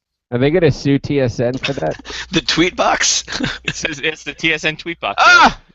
There we go. Okay. Tweet box. 2014 UFA tracker. There we go. Okay. Let's go into the Wayback Machine. We don't have to go very far back because, all the signings happened on July 1st, don't you know? It's hand and the hoe and the hay and the killing time. Killing time. So while you're looking that up, balls to the wall. Thank you. It's a term used by pilots because the throttle has a little ball on the top of it. You gotta get your when balls they to push the wall. the throttle down to go fast. It's said that they're putting the ball to the wall, which is the console. So they're putting the balls to the wall means all the pilots are going full throttle, balls to the wall. Nice. Lyle. So Dave it's not as dirty as people thought. Oh yeah, there we go. We have a winner. Dave Bolin. I knew there was one. Year worse from than Orpix. Florida. Yep. For 5 years. That's worse. Oh yeah. Oh yeah. Oh yeah. It is worse. Dave Bolin's being paid. Dave Bolin is a third line player who's earning the same amount as Brooks Orpik. A second line salary, and he's coming off a serious injury last season. So I think that's the worst. The worst. Florida overspent in a big way because they paid $4 million for 4 years to Jussi Jokinen. I don't think that's. No, I could take that. That's not too bad. It's also Florida. So. And they had this. But here we go. Here's another one. Benoit Pouliot, $4 million a year. That one's. Mark Fahey, $3.5 million a year over 4. Both Edmonton Oilers pickups. Nah, that one is not too bad. But no, this guy's really underrated. He's really underrated. But Pouliot, yeah, that one's shall we say a tad pricey. That one is right up there with Bolin, I would say. Or how do you feel about Camilleri's deal? $5 million for a guy like Camilleri. Guy who's how old is he now? 31, 32? 30. I don't know. I want to say 33. Let's check right here. Let's just check. Let's look it up. He is 82, so 32. He's 82 years old. No, he's 32. 87 years old. So that one, yeah. Well, the thing is, though, with Camilleri being a sniper, oft injured as he is, the feeling sort of is you can get 3 good years out of him. Whereas with Orpik playing a much more physically demanding position, yeah.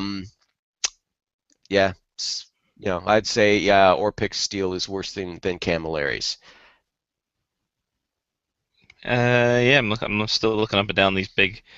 I think the one deal that kind of shook us all as we were bowling and this broke was the Gabrick deal for 7 years, just for the fact of the length of the contract. Yeah, but he'll bail on that toward the end, though. God willing.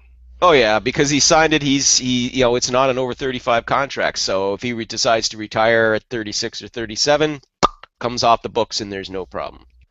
Jeff Schultz also resigned. Jeff Schultz. Hey, you address him the way that he should be addressed. Stanley Cup champion Jeff Schultz. How does that taste? Yeah. That's plus 50. the guy who was along for the ride gets his name on the cup. There you go. I'm gonna start calling him Sidecar. Christ. Sidecar Schultz. Sidecar Schultz. Sidecar Schultz. There you go. I just got him in Supercard, actually. Perfect. I love it. It's super rare. Super rare card. That's super rare. Get out of here. It's a common. I just want to say this. Someone posted on the Twitters I retweeted it because it gave me a little twitch. Is the Esatecan, a picture of Esatecan and missing in the open net? Oh wow! They just love. What did they ever do to you? Huh? But that's because that's a Caps fan doing it, so it's self-deprecating. Oh. Because they're also saying what kind of jerseys the Caps will wear for the Winter Classic, and they wanted the blue jersey with the burgundy and black offset. So, No doubt. Anyway. I'd be okay with them wearing the black jerseys with the Capitol Dome on the front. I want them to wear the red jerseys with the white pants and make it happen. So there you go. So then the Caps just go back to red, white, and blue with the stars across the chest and down the sleeves, and it's the original jerseys. It's the original jersey with no originality whatsoever. I like it. Go back to the original. I like it. I like it. Why? They're white jerseys. The white Winter Classic jerseys are the ones that I like the best right now. Out of the three. I like them. I don't like the red pants for some reason. Just doesn't mesh with me. Would you rather have navy blue pants? No, go back to the regular blue pants with the stars down the side. Go to the old school Dale Hunter scoring on Ron Hextall in Game 7 in '89. The royal blue pants. Feeling it's going to be inspired by the old uniforms, but something completely new that we haven't even seen yet. Yeah. Wow, something completely different. So there's gonna be an extra star. Or what if they go for a total swerve and go back to the black and gold Capitol building jerseys? Yeah. Yeah. I'd like that a lot. I still have one. There you Or what they could I've do got the now blue is they could definitely come out with those Tommy Hilfiger jerseys. for the That'd be Winter Classic. amazing. If they did that, I would literally have them drop the mic. I would go up to them with a mic and tell them, just drop this. Just drop it. Just drop That would be fantastic, actually. Please just drop this. Yeah. Just please drop this. Just The Tommy Hilfiger jerseys are the best. I kind of hope that the Caps. Well, now the Capitals have a home for the Winter Classic finally. Yes. Well, I mean, is anybody really surprised that it was National Stadium? Really? Anybody surprised? You kind of knew it was going to be that all along, huh? You hope for the best. I was hoping for somewhere better. But yeah, now that they have a venue, I can't wait until the backlash of Capitals fans that don't like the Winter Classic jersey that the Caps come out with. It's going to be fantastic. It's going to be great, isn't it? I'm trying to look up for the Tommy Hilfiger jersey. The first thing that shows up is that goddamn the calendar of the guy, the Capitals wearing those damn J.C. Penney's clothing. Jesus Christ, guys! It's not a J.C. Penney's catalog. Let's get over it, please. Lau, have you ever seen those? The Tommy Hilfiger inspired jerseys? I don't think I did. I don't think. Can you when you find it? I'm trying to bring them up right now. While you're doing that, very quickly, I just want to answer a question sent to me via the Twitter sphere. Unfortunately, it doesn't have anything to do with the Caps, but we'll return very quickly. That's fine. It's a Vancouver Canucks question. A reader asks if Nicholas Jensen, Bo Horvat make the roster, who will be moving and why? That's actually quite simple. If you look on your right wing there, Nicholas Jensen, then that means probably Jannik Hansen ends up moving because Hansen has not played as well as hoped lately. So I would say he would probably be the trade candidate in that regard. Horvat, I'd say probably Brad Richardson ends up moving then. They've got Sean Matthias, and I think they want to keep him as their third-line guy. So I would dare say they probably, even though I think they want to keep Brad Richardson, but like I said, if Horvat turns out to be the real deal and earns himself a spot out of training camp, then you're going to have to free somebody up. Obviously, you're not going to move Henrik Sedin, and they're not going to trade Nick Bonino, who they just acquired to be Ryan Kessler light. So it's probably Brad Richardson. I think they hang on to Sean Matthias. So there you go. And now back to the Washington Capitals and the that was nice. Thank you. And the Tommy Hilfiger. That was brought to you by apparently. Tweetbox. Thank you. Put it on your tweet box. Every image of this seems to be gone, so I'm still looking at it. Lyle, we'll stick with the Capitals. Put it on your tweet box. Put it on your tweet box. Put it on your frickin' tweet box. Because I'm from Goodfellas. I like it. Well, you get your frickin' shit, your frickin' shine box. Anyway. Totally mangled it. Sorry. I'm sorry. I love that movie too. These things happen. Anyway. Not enough apparently. Cause So you're the making a lot. the DVD version that I have of Goodfellas is halfway through the movie. It stops and it says flip over to. Yeah, mine does that too. Oh yeah. That's an old one we've got there. Yeah, I thought mine. I was like, Jesus, that's unusual. No, And here- I and here I definitely have the same one. Yeah, you have to take it. I mean, you have not to- exactly the same one because. that Well, would I be got it. weird. Well, I have to be honest. I mean, when the Blockbuster went out of business up here a few years ago, they were selling these things off dirt cheap. So it's just, and back then, of course, this was back in 2009, 2010. This is before I got. There are kids ready to listening to the Netflix it. show right now that Going- don't even know going- what Blockbuster is. Yeah, what the hell? What's a blockbuster? How They're dare going you. to Wikipedia now to figure out what. Oh, definitely. And then I have so you have Goodfellas, one Got movie. Goodfellas. One movie, two sides. Yes. I have Delta Force and Delta Force 2, one DVD, one side each. Oh, Flip 'em yes, over. I've seen that type of too. Yeah, where Yeah, you would get the original and the sequel, and I've seen those packaged like that too. I have all of the Matrix movies that way. Oh, They're on 2 discs. oh All man. 3 Matrix movies. Major. The first one was great, and after that, it was all like, "What the hell?" I go, "Okay, how much acid are you guys on? Come on, this makes no sense." You All can tell the sequels were, oh shit, we've got to come up with a sequel. We didn't write the original that way. The original way. That's exactly what occurred. Like, Oh. if you really look back through movies, a lot of the first movies are like, they're the good ones, and if they stood alone as their own movie, then they would still be awesome. Oh, But listen. then they sold so much and got so much money from that first movie that they're like, Yeah. hey, we want 2 more, and the writers are like, shit. Well, and that's the thing. Rocky. You look at the original Rocky movie was a great movie. It's one of my favorite movies. You know, I totally shut out of my mind that Sylvester Stallone became as a cartoon character, and I recall back to when he was actually an actor, and a good one, back in the mid to late 70s. And that movie was terrific. But of course, it's been cheapened by all the sequels. And so, which got continually more cartoonish as they went along. So I just have completely I pretend that all those Rocky sequels now don't exist, and that Rocky just stands alone as this nice pristine form because the I sequels. thought you were going to say Rocky 5 was the only true sequel. The sequels make me sad. If you remember, a couple of years ago, I was on travel for work, and a Walmart Yeah, you was were. selling the full Rocky box set, 1, 2, 3, and 4. I have them all on DVD. That's all you really need. Don't tell them there's 7. No. Wait, what? There's Full what? Rocky box set. The full box set. It's awesome. 1, Rocky 2, 3, and 10. 4. So very tired. Exactly. Oh, All right. keep ringing that bell. I can't concentrate. That was the one Rocky. That was the one Rocky thing that I love was when they did it for the brisk iced tea, years ago. They Yeah, even that- still those- sell Lipton Brisk iced tea. Look, this is way back. I don't even know if they still sell now, but I'm talking Kids are now when it looking first on Wikipedia to find out what Lipton Brisk iced tea is. but way back when that first came out, I just loved those. Yeah. Sean used to drink that stuff like it was canned water. Oh my god. Oh, it was horrible. Yeah. And to answer your question, yes, they still sell it.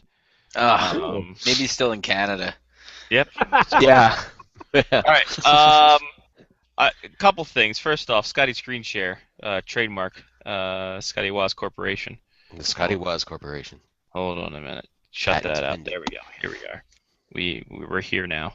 All right, Scotty Screen Share. I found this gem of a jersey. In the Oh meantime, my god. the St. Louis Blues unused third jerseys from And you can- 1996. I like that one a what? lot. That is horrible. Yeah. That Mike Keenan shot down. Oh, Therefore, the one thing that Mike Keenan did that I'm glad he did. Oh my god, that is terrible. It was supposed to be a part of the big Oh. third jersey craze that the Bruins came out with, the Ducks. And That all was that. when So- that was when Gretzky played for the Blues. No, it was a couple years before because it was when Yeah. Gretzky had the Burger Oh. King jersey because he was in That the Burger is- King jersey for the Kings. That is just terrible. Oh But- yeah, the Burger King one. That was Yeah. just that was And I couldn't find the jersey itself, but this is the logo, the prototype logo that Tommy Hilfiger had created. G.I. Joe, he's a real Essentially. American hero. And the jersey was black and red and silver, almost like the Sabres back in the day with their the goat head, but a little bit more modernized. So Thundercats are go! That's a good logo. Oh, are you kidding? That's terrible. That looks like something that was brought out by Mattel. That's, You have to remember that this was also during the same time when the Capitals had a gold flying eagle on top of a blue jersey. True. Oh, yeah. I own that jersey, by the way. Wow. That's just, wow. I mean, look at the eyes. The eyes are even creepy on that thing. That thing has to be a good logo. Has to be creepy. It's like I said, man. That looks like it should be hawking GI Joe products. Maybe it did. It's time for us to hawk our wares, and we'll stay with the Washington Capitals and the Metro Division preview, ladies and germs. We are here now. Last week we did the Atlantic. Now we're going all Metro. And it's fabulous. Anyway. Super. All right. So the Washington Capitals, and since we're all Caps fans here, we'll start here. Well, except for me. But well, listen, you're part of one of us. Well, we accept you. We accept you. Time now to figure out what the hell the Capitals are. Right. Barry Trotz is in. GM BM hopefully not taking a crap on this team. Goaltending situation finally figured out. Defense is bought and paid for. Literally. Bought and paid for. Charitably. So now, like, if God forbid something were to happen now, Lyle, what is the one thing that is going to be taken out into the street and shot like Old Yeller? Brooks Lake. Aside from Brooks, oh my God! Why no love for Brooks Lake? Good God! He's a bag of crap because he's injured. Because he's going to be the first one that gets injured this year. Exactly. And then there goes because the Julian Huff keeps line. pulling his groin every year. Hello. Oh, ouch! And then the second line center woes continue. Well, that's the big one. That's the elephant in the room. The big gaping hole. Is yeah. Don't talk about Julian Huff that way. That's You know what? That's terrible, and I won't stand for it because I'm sitting down. Yeah, exactly. But yeah, I mean, after Nick Backstrom, what do you got? Marcus Johansson, Jay Beagle. Mojo. Listen, Jay Beagle, hardworking guy, gotta love him, but sure, but he's not a top six. No, he definitely isn't. And Marcus didn't Johansson better on the wing than center? Correct me if I'm wrong. Is he not better on left wing? He hasn't played center in years. Yeah. He's always been. But they're looking at, I guess, apparently that's the plan. As difficult as it is to believe that you're going to slide him into second line center or Brooks Lake. It's between him and Brooks Lake, I guess, to be your second line center. Right now, the Cats have a top center and 3 fourth line centers. Yeah, unless they and a left winger masquerading as a center. Unless they put Adam Oates in a Kuznetsov jersey to take faceoffs and then send Kuznetsov out to actually play, they're not going to have a second-line center. Well, first off, I think Adam Oates already had that bridge burned, so you bring in Yannick Perreault. Yeah. Let's look at it. I mean, the goaltending I think is going to be better. A better goalie coach. Goaltending. Before we go past that, real quick, Sure.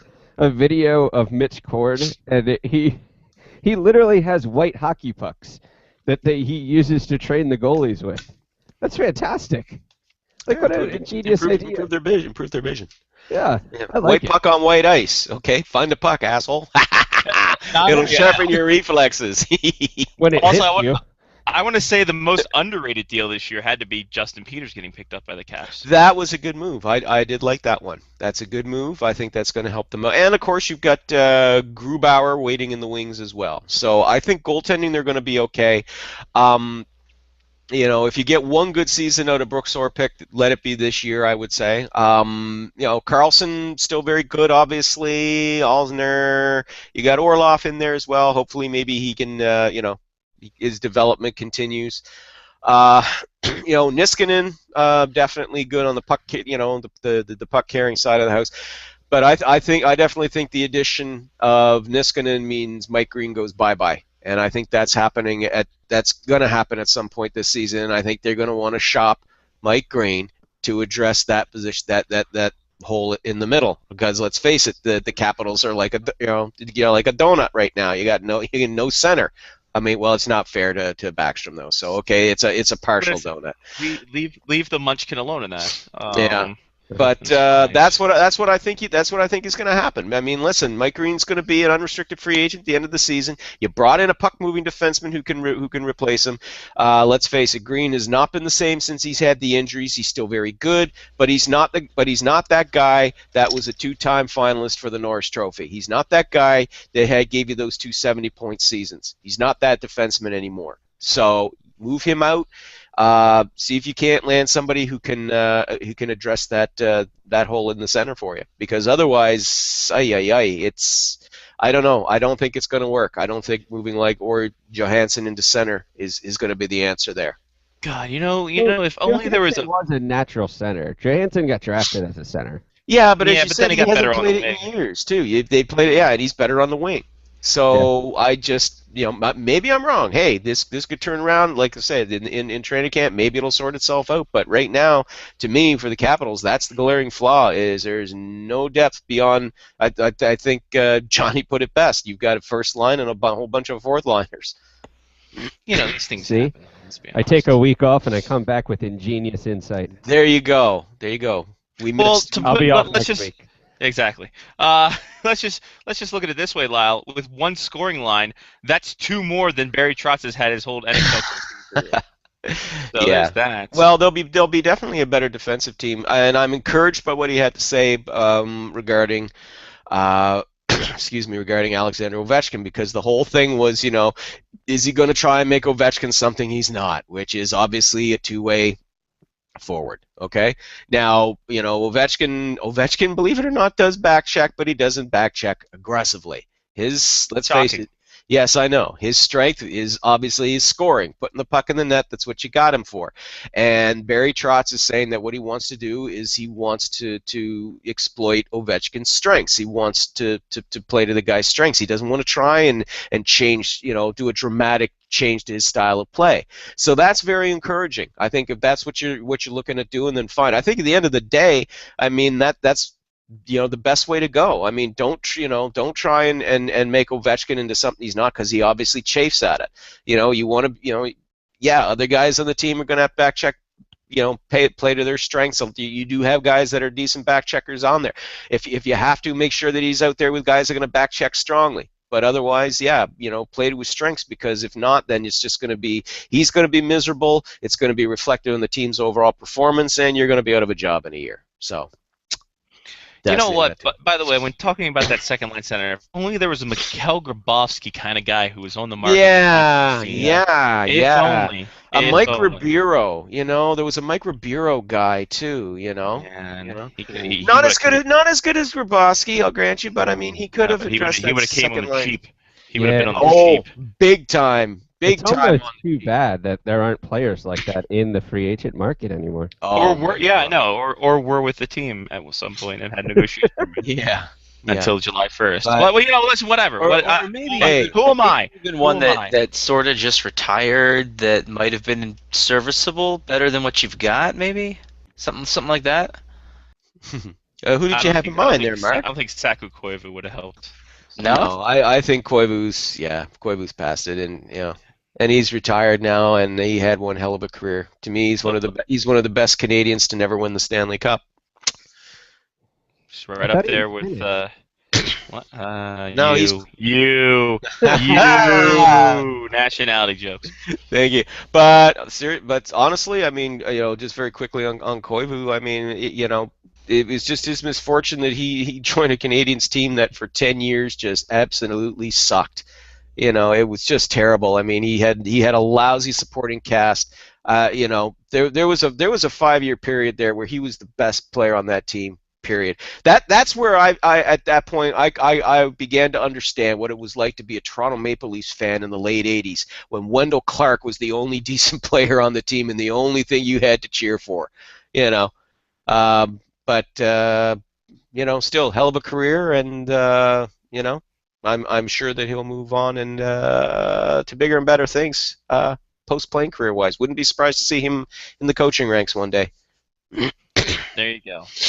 Anyway, So much for that. Moving down the coast a little bit to Metro. It's time to flip the coin, and it comes up heads Carolina. Man! And boy, howdy, this is a team right now that they got a lot to prove. I think. Yeah.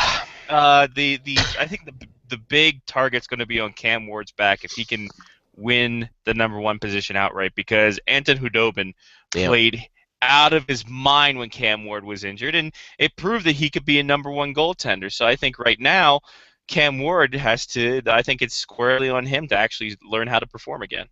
Yep. Oh, absolutely. And I also think that Eric Stahl, he's another who's got a lot to prove. I mean, last season was his worst since his rookie season. I mean, points-wise, it was not good at all. Now, part of that, I think, was he was probably hampered in the first half of the season from that off-season knee surgery that he had, because, I mean, as we all know, sometimes you suffer serious knee injuries like that. It can take a while for you to fully get back into full playing shape again. But he's definitely got something to prove as well. It was very interesting. If there was a team that was ripe for a shakeup, it was the Carolina Hurricanes. And all they did was they shook up the coaching staff and the management, and that was it. I guess Ron Francis, the new GM, wants to see how this team plays this season with a new coach. They do have some good players there. I mean, let's face it, the Stahl brothers, Jeff Skinner, Sekera. Yeah, Skinner. Sekera was actually one of the few pleasant surprises that they had last season. He was terrific coming over from Buffalo. He just played lights out for them, and they've got some. There's a couple of promising guys there in the pipeline. Elias Lindholm at forward, and just looking very quickly, Justin Falk's another very, very good defenseman, young defenseman in their system as well. So, there's Ryan Murphy. There's they do have some promising talent. It's just a question of can they get it all together this year? Because that's a team that's 5 years now, no playoffs. So then probably getting a little antsy down there in Carolina right about now. I'm looking up and down this roster. I think defense could be the weakest point of this team right now. I mean, as good as Sekera and Falk are, I mean, it doesn't seem like this is a team that has... Sekera, Falk, and Hainsey, I think, are... Well, Hainsey's an underrated... one that he's underrated, but I also think he's underrated. He's a second pairing guy. Good for second pairing. Murphy's got a lot to prove yet. Sekera's terrific. Falk is only going to get better. So there's your top two with those two. Then you get Hainsey, and then after that, you got a bunch of question marks because John Michael Lyles, he didn't have a very good year last year. Tim Gleason, he bounced. He's back after he got dealt off to TO for a bit. I'm not sure that he's going to be a significant improvement there either. So your top two defense pairings fine. Then after that, Scotty, kind of.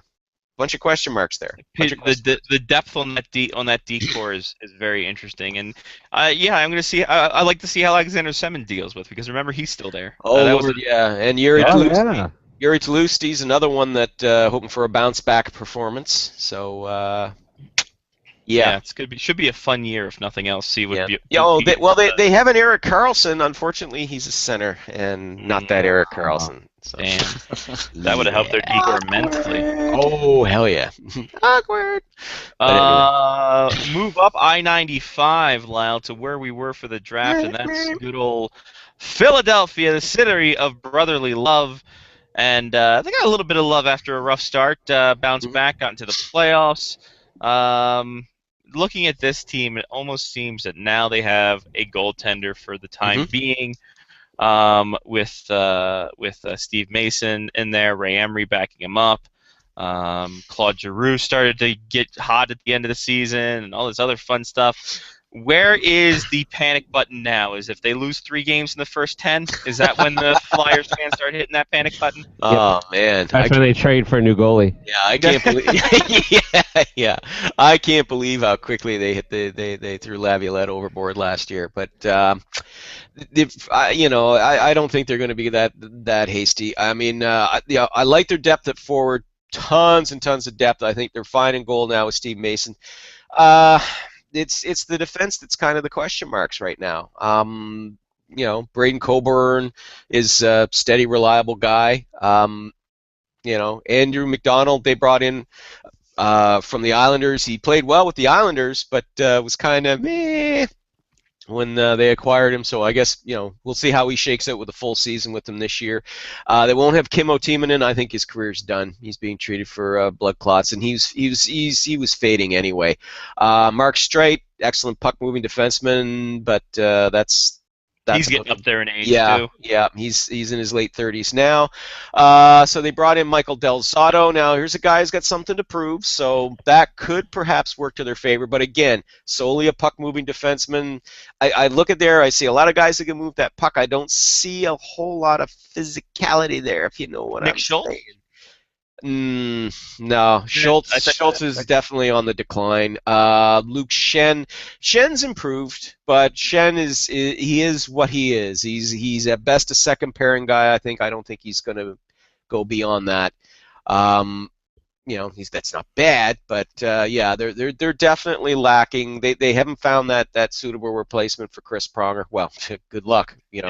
Really in this world. So I think that the D remains a question mark, but I think offensively they're fine. They're loaded in talent up front. For God's sake, they're trying to figure out where the hell they're going to put Vinny LeCavalier. So they're fine as far as that goes. And send him to Washington. There you go. Yeah, exactly. Hey, hello. There you go. There's your second line center right there. Scott. They even traded Scott Hartnell for RJ Umbergers. Yeah, that was just kind of a sideways move more than anything else. Listen, got rid of a lot of hair for a guy who didn't want to be in Ohio anymore. Yeah. Third line guy now. Don't look for much from him. How much does LeCavalier have to prove this year, like to himself and to everyone else? Well, that's the thing. Does he have a chip on his shoulder again for like the 7th time in his career? Well, if he ever needed one, I think it's now, because a whole bunch of questions about him now. 34. He had his worst. His numbers this season were his lowest in years and years and years. He didn't even skate well last year, though. No, he didn't. He hasn't been the same since he had the shoulder and the wrist operations for him 5 years ago. He really hasn't. He's been on a steady decline ever since. I know he's got a lot to prove, but I think it's going to be difficult. I think they like having excuse me. I think they like having Sean Couturier anchoring that third line because he's such a solid two-way center. Braden Shen, you can play him at center. You probably have him as your second line center. You could also flip him over to the wing if you want. So, you try LeCavalier again. Hopefully that he comes in and he can be your second line guy, and then you can shift Braden Shen off to the wing. Otherwise, now he's down on your fourth line, and for the money they're paying him, that's not where you want to have him. They tried him on wing. It was a disaster. He's a center through and through. That's it. So. Yeah, it's going to be interesting to see how that situation shakes out. It's possible you could turn around. Maybe I think they might be looking at hoping that Couturier can perhaps contribute more offensively, so that they can maybe put him up into that second line center, kind of make him like a Ryan Kessler kind of center, and then you can comfortably leave LeCavalier on the third line if you have to. But I don't know. I think they would prefer to see Vinny step it up and be a solid second line center. It remains to be seen if he can pull that off, because, as I said, he's been in decline for a while. We move across the Keystone State, which is actually a Commonwealth, and we go to Pittsburgh and a new regime in the Penguins organization. And man, oh man, for the first time in forever, Disco Dan is not behind the bench. And I think one of the big thing, obviously, question as it is every year. Hey, what's the deal with that crazy Marc-Andre Fleury guy? But if anyone had a huge turnaround and just guys defense leaving, it had to be the Penguins. Orpik, Niskanen, and Derek England. Also, Love Peace and Hair Grease were out of here. Yeah. Bringing in not so much, but they still have guys like Oli Mata there, Letang, former Prime Minister Paul. Well, yeah. Well, I mean they've yeah. Well, they brought in Christian Ehrhoff for this year, and he will be the. So that I like that move. It's for 1 year. $4 million. That's a sensible deal. I think their defense is going to be okay. They've got a lot of good young defensemen in their pipeline. I mean, Oli Mata had a terrific season. Simon Dupre is still trying to earn himself a full-time spot. Derek Pouliot they're looking at as well. He could crack the lineup. Brian Dumoulin's another one.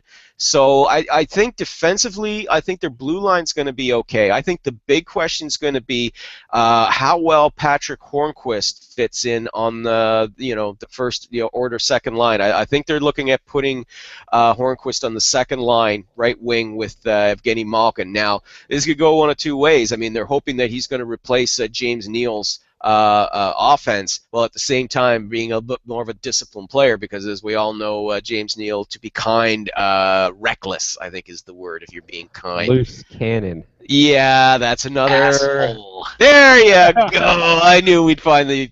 Wait, it only took us three tries to hit the politically incorrect one. Way to go, Mark. Yeah. Yeah. Thank you. We're like name that tune. We can name that guy in 3 notes. We can describe that joint tree.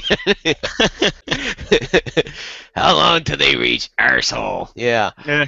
But that's going to be the interesting bit, because If it's me, it's 3 drinks. Go ahead. yeah, but but I think the first line they're looking at, I believe it's going to be Crosby and Kunitz, obviously, and I think they're going to be looking at putting Pascal Dupuis back on that line, because they had such terrific chemistry together. So that's what you're looking at there. As I said, it's going to be Hornquist goes on the second line with Malkin, and take your pick. I don't know who maybe Nick Spaulding goes on that line. The Spaulding seems to be more of a third line guy, so I'm not sure how that's going to work out. Maybe you try bouncing Bo Bennett onto that line as well. Top 2 lines going to be powerhouses again, obviously, because you've got Crosby and Malkin. So it's just going to be a matter of that. The depth throughout that lineup, especially on the forward lines. It's the grit, because that was definitely something that was lacking for them in the playoffs, especially against the Rangers when they had them down 3-1, and it looked like, well, Penguins are off to the conference final again, and oh no, not so fast. That's not taking anything away from the Blue Shirts, but I mean, you could definitely see that lack of grit was coming to the fore as that series ground on. Moving just across the state border, we go to Columbus, in which it's going to be a big year. Ryan Johansson signed. Wait, hold on. What's that? He's not. Holy Lyle, why is he not resigned? That's the big. I don't care about anything else about the Blue Jackets. I want to know why Ryan Johansson's not signed. Because his agent's playing hardball. That's why. I mean, you've heard of teams playing hardball. Chris Matthews, holy man. Yeah, not that. That's his agent. Kurt Overhart is the guy's name. Now, he sounds like such a heel. Well, that's a wrestling name. From Columbus, Ohio, Kurt Overhart. Kurt, the briefcase, Overhart. And it's the briefcase and the anvil. It's the New Heart Foundation. It's great. Yeah. The briefcase and the anvil. So it's the Overhart Foundation. The Overhart Foundation. There you go. Nice one. Well played, Johnny. Well played. If the name Kurt Overhart doesn't sound familiar to you, think back 3 years ago to a young fellow named Kyle Turris. He used to play for the Phoenix Coyotes back when they were still the Phoenix Coyotes. He now plays in Ottawa. Can you guess why? I'm going to say Phoenix didn't have enough money that the NHL gave them. I was going to say wait a second. They had the money that Red. It was Kurt Overhart. My crack staff, which is also the scrubbing bubbles that are fixing my shower, are saying that he was the one that played hardball, and then Turris hair greased out of there. There you go. So that's what's happening there. Both sides have agreed to, on a bridge deal. They both agreed on 2 years. The Blue Jackets are reportedly offering between 9 and 10 mil. Very good money. That's between 4 and 5 mil a season. That's pretty good coinage for a guy who had just one really terrific season, and that was last season. The last one was a entry level deal. Mr. Overhart believes that his client is worth 7 mil a season. And so that's where we stand with that. Well, it's getting to the point right now, the reports out of Columbus, if there's no deal in place by this weekend, all of Mr. Johansson's stuff will be removed from the dressing room. He will not be allowed to come anywhere near the building until he has signed. So that's smart.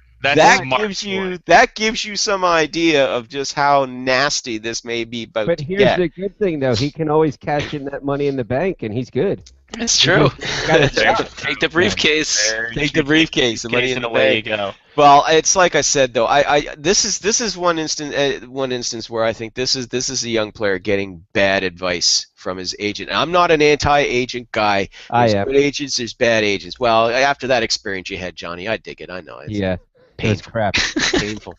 I know. I got I'd not even made it to the. I mean, yet. come on, you got reimbursed in Burger King coupon. Here's my question. Why are we being so racist now? Why are we so racist? Why are we anti-Asian? This is messed up. Agent. Bigotry on this show. Agents, like secret agents. Secret. So now you're hold on. Secret Asians. If every for God's sake. If words on you, my if friend. every hockey player had a secret agent, I am all for that, though. There Look, you go. You know what? Listen, I'm gonna have to go to the intern camp. Boo! No, we gotta get an intern. God, get out of here. New semester's going. Go ahead. All right. But here's the dealy boob though. I mean, the kid's getting bad advice. This is piss poor advice, big time. Okay, you've agreed on the bridge contract, but you want to squeeze them for $7 million for one. Listen, the guy Johansson is I think going to be a tremendous talent. I think he can be a franchise player for the Columbus Blue Jackets. But I mean, come on, you've got to be sensible here. I think if the Blue Jackets were saying 2 years and we're only going to give you $5 million total, then I could understand the whole sticking point here, but that's not what's going on here. I think the Jackets are being more than generous in what they're offering the guy. You can totally understand why they want to do the bridge deal, because you want to make sure what you got here. You don't want to invest too much on a kid that maybe that's the best he'll ever be is a 30-goal, 60-point guy. Not that that's a bad player, but you don't want to give this guy money that would go to a 50-goal, 90-point guy. So I understand that, but yeah, that's the situation right now. If he stages a holdout, I mean that's all he's got for leverage. Stage a holdout, and if he goes to December 1st and he's unsigned by then he's ineligible for the year. I think what ultimately could happen here is the Blue Jackets start the season without him. I really, given how nasty this has been, but I think the Blue Jackets are more than Ryan Johansson. And I honestly think that this team will be able to cope without him. And I think we get a few weeks into the season and the kid sees that, hey, the team's doing pretty darn good without me. I think you're going to see a change in tune here. And no, they're not going to trade him. That option is not even on the table for the Blue Jackets management. They are not going to trade his rights. There you go. Guess what, Camp Mackinson and Artem Amisyov? This is your team. Hey, listen, they've got, they played well last year. And they've got a lot of promising young talent there. I mean, with Boone Jenner, he's going to be a terrific young player. Nathan Horton hopefully will be healthy this season. He can contribute. I mean, this is a guy that can give you 25 goals, 50 points average. You got Scotty Hartnell joins them. He can chip in there with them as well. You mentioned Anisimov. I mean, he's a very good two-way center. Cam Atkinson, he got 20 goals for them last season, a very pleasant surprise for them. And they've got some good guys on their defense. And in Sergei, Bobrovsky, they've got one of the best goaltenders in the league. So I think they're going to be fine. I think they're going to be okay to start the season without Johansson. And if they're playing well without him, that's going to send him crawling back. Mm-hmm. Exactly. Brandon Dubinsky also on that team too, 6-year deal. I think Boone Jenner. Yes, Brandon. Oh God, too. how could I forget Brandon Dubinsky? Jeez, yeah, exactly. You did easily. I know. I mean, he's just another terrific addition. I like how they've got that. I like how they've built their team up in the last couple of years. And yes, they're a better team with Ryan Johansson in there. But I still think this is a team that I don't think that they're going to start the season. Let me put it this way: I'll be very surprised if the first couple months of the season they're floundering in the bottom of the standings because they don't have Johansson. Did you say porn star or wrestler, John? I went wrestler. Okay. But Boone Jenner would be a good porn star name too. all the wrestlings.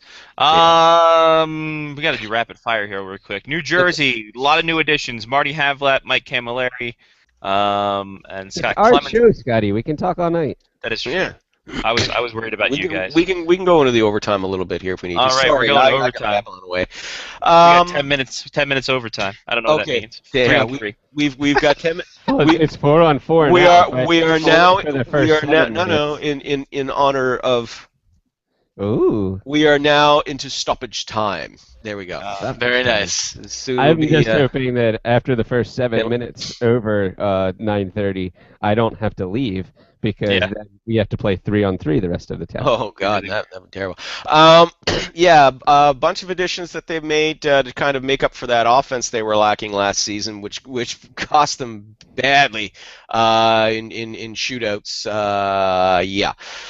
Camilleri, I definitely think will help. I mean, though he's got to stay healthy. I do like that they brought in Tiomo Rutu midway through last season, and I like that addition. I think very solid two-way player for them there, and he can chip in with the offense. They're going to need more from Adam on Henrique this season as well. Damian Broner's got to kick it up, man, big time. Marty Havlat. Oh, this is a guy who's got something to prove, but damn, all those injuries. I will be shocked if he lasts half the season. If he does, then hey, he could be good for an extra 20 goals and 40, 45 points, and that'll help them out quite a bit. But this is going to be a team that's going to be riding Corey Schneider back there in goal, and hey, this could be the year maybe Schneider starts getting talked about in terms of Vezina Trophy, I think. Well, he's got no one pressuring him now, so I think he's fine. Well, you look at his stats in the last 2 years. I mean, he's been among the top goaltenders in the league. So yeah, 1.97 GAA last year. So yep, that's a big deal for him on a defensive team. All right, especially on a team that wasn't that good. Yeah, exactly. Offensively, no, they were. I mean, still played a very good team defensive game, because they're the Devils. It's what they do. But yeah, it was their offense last season that killed them. They were among the lowest scoring teams in the league. I believe they were 26th overall in goals per game last season, and they scored this much in shootouts. Nothing, 0.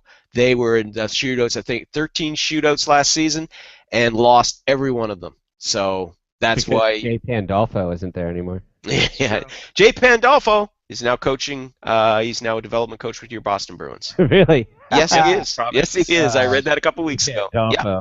Yeah. So great what name. A good drop. Also, Mike Rupp, not in the lineup for the Jersey Devils, so that's he is their Stanley Cup hero. Moving up a little bit. Are the Islanders a team that could make the playoffs in their last year at Nassau Coliseum? This is a team that I think is very underrated, especially with the Grabowski and Kuhlman pickups they made. Yaroslav Halak in net. They have a lot of young Chad talent. Johnson as well. That was when you talk about Justin Peters is a nice, quiet little goaltending steal. Chad Johnson's another one as well. Exactly. Trenta y Cinco. I don't know what that means. But anyway, yeah, big pickups for that team last year in Nassau Coliseum. Are the Islanders a playoff team, Lyle? They will be if they can bolster that defense. They've got some good young defensemen on there. Travis Hamonic is a very good defenseman, obviously, but with the exception of Lubomir Vujnovsky, most of their defensemen are 24 and younger and have 4 years or less of NHL experience. They need to bring in another top 4 guy. I mean, I know it's tough to find top 2 guys. If you can't, hello, Johnny Boychuk. Hey, if you can grab onto him, if you can grab onto Mike Green, if you can, hey, don't laugh. If you can grab onto either one of those guys, do it, because there'll be significant improvement over what you've got there now. They've got a lot of good youth in that in that team as well now too. I mean, guys like Anders Lee. I'm looking at here, Brock Nelson. I just love that name, Brock Nelson. That's definitely a heel. That's definitely a Brock Nelson. Chad Riprock. Dirk That's a porn Steakface. star. Yeah, Chad Riprock is definitely a Buck porn star. Plank Chest. There's I don't know what that is. Now we're just going too far. Yeah, we've gone too far. Big McHuge Large.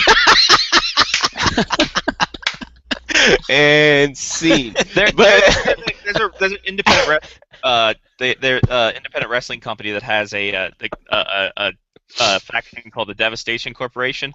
Oh, The, cool. The names are Blaster McMassive, Flex Rumble Crunch, and Max Smashmaster. Oh, yeah. That's good. That's good. I love it. But anyway, but yeah. Every time I hear Hamonic too, I kind of wish his first name was Phil. So it'd be like, Phil Harmonic, yeah. Yeah, too bad his last name wasn't Harmonic, but then, of course, there you go. but we still call him that anyway. Every time I Okay. see Hamonic, I still think Harmonic. Harmonic. But I mean, they do. I mean, they've got some good young forwards in there. Like I said, Tavares, a true superstar. Kyle Okposo really came into his own last season. I think he's finally established himself. But again, it's like I said, yeah. And Scotty, you made mention of their addition. I like the additions of Grabowski and Kuhlman. You can argue about the money that they paid them, but ultimately they're going to bring in some experienced depth, and they play well together, so that helps too. You know. Is it interesting though that the Islanders now for the last 6 years have been considered a young team? No, because most of their guys came up at like 18, 19. Well, exactly. I mean, you know, So now yeah, they're like coming Harmonic to it? was one. Oposo, you know, Harmonic, yeah. Look, Tavares, look. All you know, you need Matt to do, Martin's another. You know, yeah. all you need to do is trade Phil Harmonic to Boston, and you got it. Phil Harmonic. The best in Phil Harmonic. Hooray! It all adds up. Yeah. It's all coming together, Billy. For Boy It's all Shop. coming together. But anyway, bottom line is they've got to improve that defense. They need to bring in an experienced top forward. Like I said, if you can grab Johnny Boychuk, if you can get Mike Green, do it now. Do it. You know, you've got the depth and young talent they can afford to part with. Because I mean, Boston's looking to dump salary. You know, hello. There you go. I mean, you can do it and give them a young player that can work out for you. So that's the name of that tune. And finally, the Eastern Conference champion, New York Rangers. The Rangers of New York. I thought you were going to say they were the New York Ron Jeremys. Is what you made it sound The like. New York Rangers. Jeremys. Just There you shooting go. all over the place. No. You're talking about crossing the line. Dude. Well, the lighting in the arena's been better. Hey. Really, you look at their off-season moves. You know, they lose Brian Boyle, they lose Brad Richards. Which Anton Strawman's another loss. Anton Strawman pieced out. Brought in Lee Stempniak. Lost Michael Haley. Yeah. Aaron Johnson. Bringing Kevin Hayes. Yeah, Kevin Hayes up in my brain. Yeah. Tanner Glass too, also. So you got physical presence there. Nah. Yeah, for the most part. Dan Boyle is in there as well. Yeah. So that's interesting. Well, you know, yeah. This team lives and dies by Henrik Lundqvist. Let's not. Well, obviously, but I mean, but too, I mean, you know, they do have some quality talent on that club. I mean, with Derek Stepan, Hagelin up front as well, Matt Zuccarello. I mean, there's a late blooming star right there. Rick Nash is still considered among you know, the eminent scoring forwards in the league, even though he's had to battle A injuries. full year of St. Louis. Yeah, a full year of St. Louis, exactly. Chris Kreider, there's another one. You know, he had a terrific playoff last. He just kept improving last season. I was really impressed with him. I think he's going to be a big star for them. And defense, I mean, Ryan McDonough. Oh, every time I see him play, it's like, oh, Scott Gomez trade. Ugh. But it's okay. It's okay. We got PK Subban. It's okay. It's okay. But anyway, Ryan McDonough, Dan Girardi and Mark Stahl and Dan Boyle. That's a pretty darn good top four. Kevin Klein, very underrated in A Fish Called Wanda, and I think also very, very good. You made that smooth transition into sports too, so I thought that was really yeah, exactly. Once the acting thing ended, he became an NHL defenseman, which isn't easy to do when you're 55. No. So yeah, did very well with that. But anyway, yeah, you know, I think the defense is fine. Overall, I mean, the talent's all there. It's just going to be a question of how do all these changes, how's that going to affect team chemistry, because they really came together last season. You know, I think this is going to be another challenge for Alain Vigneault. He did very good with them last season, obviously, in his first year there. Here's the other challenge. But as you said as well, I mean, ultimately, you know, they live and die on the back of Henrik Lundqvist, on the back of King Henrik. Two real things before we let you go, Lyle. Darcy Kumpler looking at KHL options, even though the Minnesota Wild want to re-sign him. Good idea, bad idea? At this stage, I think it's a good idea, to tell you the truth. They are really, you talk about hardball. Now, here's an instance where, they're kind of really squeezing this kid, and I really don't think it's fair. Kemper saved their season last year when, let's face it, when Josh Harding got sidelined with MS, when Backstrom was out for the year with the abdominal injury, Kemper came in and he saved their season, and as his reward, they want to give him a one-year, two-way deal. Perfect. Whereas all he wants is a one-year, one-way deal. That way, if there's no room for him, at least he draws an NHL salary in the minors. And I'm totally on side with him as far as that goes. Okay. And if they're going to play hardball with him that way, then you know what? Take the KHL offer. Go over there and play for a year, and then you can come back. I mean, it's not like you can't. I mean, listen, Mark Giordano, okay, considered one of the best defensemen in the league. I mean, he did that with Calgary back several years ago. Same situation. Contract dispute. You just said, okay, fine. I'll head out to the KHL and we'll revisit this next year. I got a feeling if he goes over there, and plays, I think you're going to see next summer that the Wild will be far more accommodating toward him. Of course, by that point, his asking price will be higher. I think this is a case of a GM really cutting off his nose to spite his face here. It's not a smart move, and I really think to be blunt, it's a shitty way to treat a guy who helped save your season. Yep, he pretty much led them to the playoffs. So I like a lot of the stuff that Chuck Fletcher's done as general manager. Don't get me wrong, I like a lot of the stuff he's done with the Wild, but this is very shitty. I don't like how he's treating Darcy Kumpler. Scummy indeed. Yeah. And bad idea. Marty Brodeur to Montreal rumors. Oh yeah, that's a good one. How great are those? Yeah, that's a good one. Well, that all started. Is one thing, and then next thing you know, they talked to him. Yeah. Well, I'm sure they talked to him, but the bottom line is, listen, it's Carey Price's team, obviously. Peter Budaj signed through for this season, and they've got to figure out what they're going to do with Dustin Tokarski, because he is not exempt from waivers now. So if they demote him, they could lose him for nothing. And I you know what, if it was me, man, it'd be like, well, I'm not Marc Bergevin, but if I was Marc Bergevin, I would be trading Mr. Budaj and making room for Mr. Tokarski. But hey, if worst comes to worst, you can always do the swapperoo and put Budaj on waivers and demote him as well. There you go. No one's going to pick him up. No. So there's that. All right, Lyle. It's been real. It's been fun. It's been real fun. Thank you very much, sir, for an extended period. Next week, Central Division. So get your Minnesota and Winnipeg and all that other fun stuff. Yes, we can talk further about how shitty Chuck Fletcher's being to Darcy Kemper when he signs in the KHL. Yeah. I hope he signed before next weekend. And by that point we'll be just days away from training camp. Huzzah! Yay! All right, Lyle. Thanks again, buddy. Talk to you next week, guys. See you, Lyle. There he goes, Lyle Richardson, SpectorsHockey.net, thehockeynews.com, the BleacherReport.com, and the PEI Guardian Island Guard.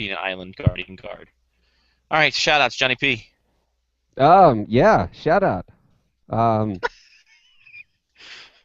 going to shout-out to Is It October Yet? Oh, God. Just kidding. I've actually hidden a lot of people. The mute function on Twitter, I know I brought this up before. Fantastic. As soon as somebody mentions, is it October yet, they get muted. So if I'm not talking back to you, it's probably because of that. Just letting you know. Shout out to soccer season.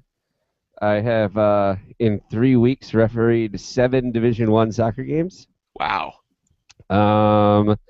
I believe that this season, over 50% of the games that I have are Division I soccer games. Nice. So I'm getting to see some really good soccer. I've gotten 2 checks for a decent amount of money. Yeah. Let's just put it this way, kids. Johnny's going to be adding a new flag in the near future. I may be finishing the basement soon. If I finish the basement, see, here's what I'm thinking right now. I finish the basement, and behind me in this area that's flags is going to be the bar. Mm-hmm. So I'm still going to have the monitor up here with the camera thingy, but I'm going to be at the bar. doing the Drinking. show. I see. Nice. It's a Perfect. new dynamic for John. I like it. Oh, hey guys, you just caught me making a drink. Exactly. It'd be It's like, you're- I'm like swishing around the scotch. Like, like after a long day, I come home to the Face Off Hockey Show and the scotch. Every Ben. Every time we turn to every time Johnny talks, he's got to turn around and wipe his hands off on the towel and say, you know what? So what's Here's your what I gag? think. So I also got wood paneling for Perfect. the bar. The bar area will definitely have wood paneling As it in my should. basement. Why wouldn't it? It's You want to classic make wood your own, paneling, right? You though. want to It's make not your own that Frank Frank's Den. stuff. Yeah, exactly. But you don't want to walk the half mile. Right. Yeah, obviously. I'm gonna put up the dartboard down here too. I got some cork board to put behind the dartboard. Good. So yeah. I mean, I think this place will be coming together within the next year or two. Nice. Just you guys wait. Yeah. What else? I have a shout out to Stoke City beating Manchester City again. 'Cause that was fun. Take that, Manchester City. Yeah. You limeys. You bunch Yeah. of dicks. Jerk faces. All right, I'm done. All right, Mark with a C. Shout out to I don't know. I shouted out Chris for his wedding last week. I don't know. I got nothing. I got nothing to shout out to this week. It's very sad. It's a shame. Shout out to the O's who look like they're going to the playoffs. How about that? Damn O's here, Hon. So yeah, that's all. Perfect. That's all. I'd like to shout out, of course, Mr. Mike's Steakhouse Casual in beautiful Airdrie, Alberta. Go ahead, get yourself some steak, get yourself some brews. Tell him Scotty sent you. They'll look at you confused. Oh, that rhymed. I'm a poet and don't even know it. Holy work. shit. I was just getting ready to say that rhymed, and then you caught it. It's kind of like if we look at the video, my eyes go, hey. There you go. Shout out to little Katie, lady Katie birthday, 8 years old on yesterday. Happy birthday, Katie. Yeah. Happy birthday, Hey. Keg. Dude, 88 years old. I'm feeling really old right now. Holy Jesus. So that's a fun time. Shout out to bowling. I'm going to be doing that. That's going to be an every Thursday thing. Huzzah, huzzah, because I'm a damn it. That's it. That's all we got. That's it. Check out the. We'll do the plugs in a bit. That's it. That's all for Johnny P and Mark with the C. I'm Scotty Waz. Take care of yourself and someone else. This has been Face Off Hockey Show on faceoffhockeyshow.com. That's also our Tumblr page, which has all the fun stuff on there. Check out the Facebook page, FOHS Radio there, and then the Twitter, Face Off HCKY Show, which is rarely used. Also, check out FOHSFarmReport.wordpress.com for the Better Know affiliate page and bookmark that and add to it because I will be doing minor league reports in addition to the podcast, a companion blog, as the kids like to call it. No kids have called it that ever. So until next week, Mark liked that one a lot. Yes. Until next week, peace. I gotta pee.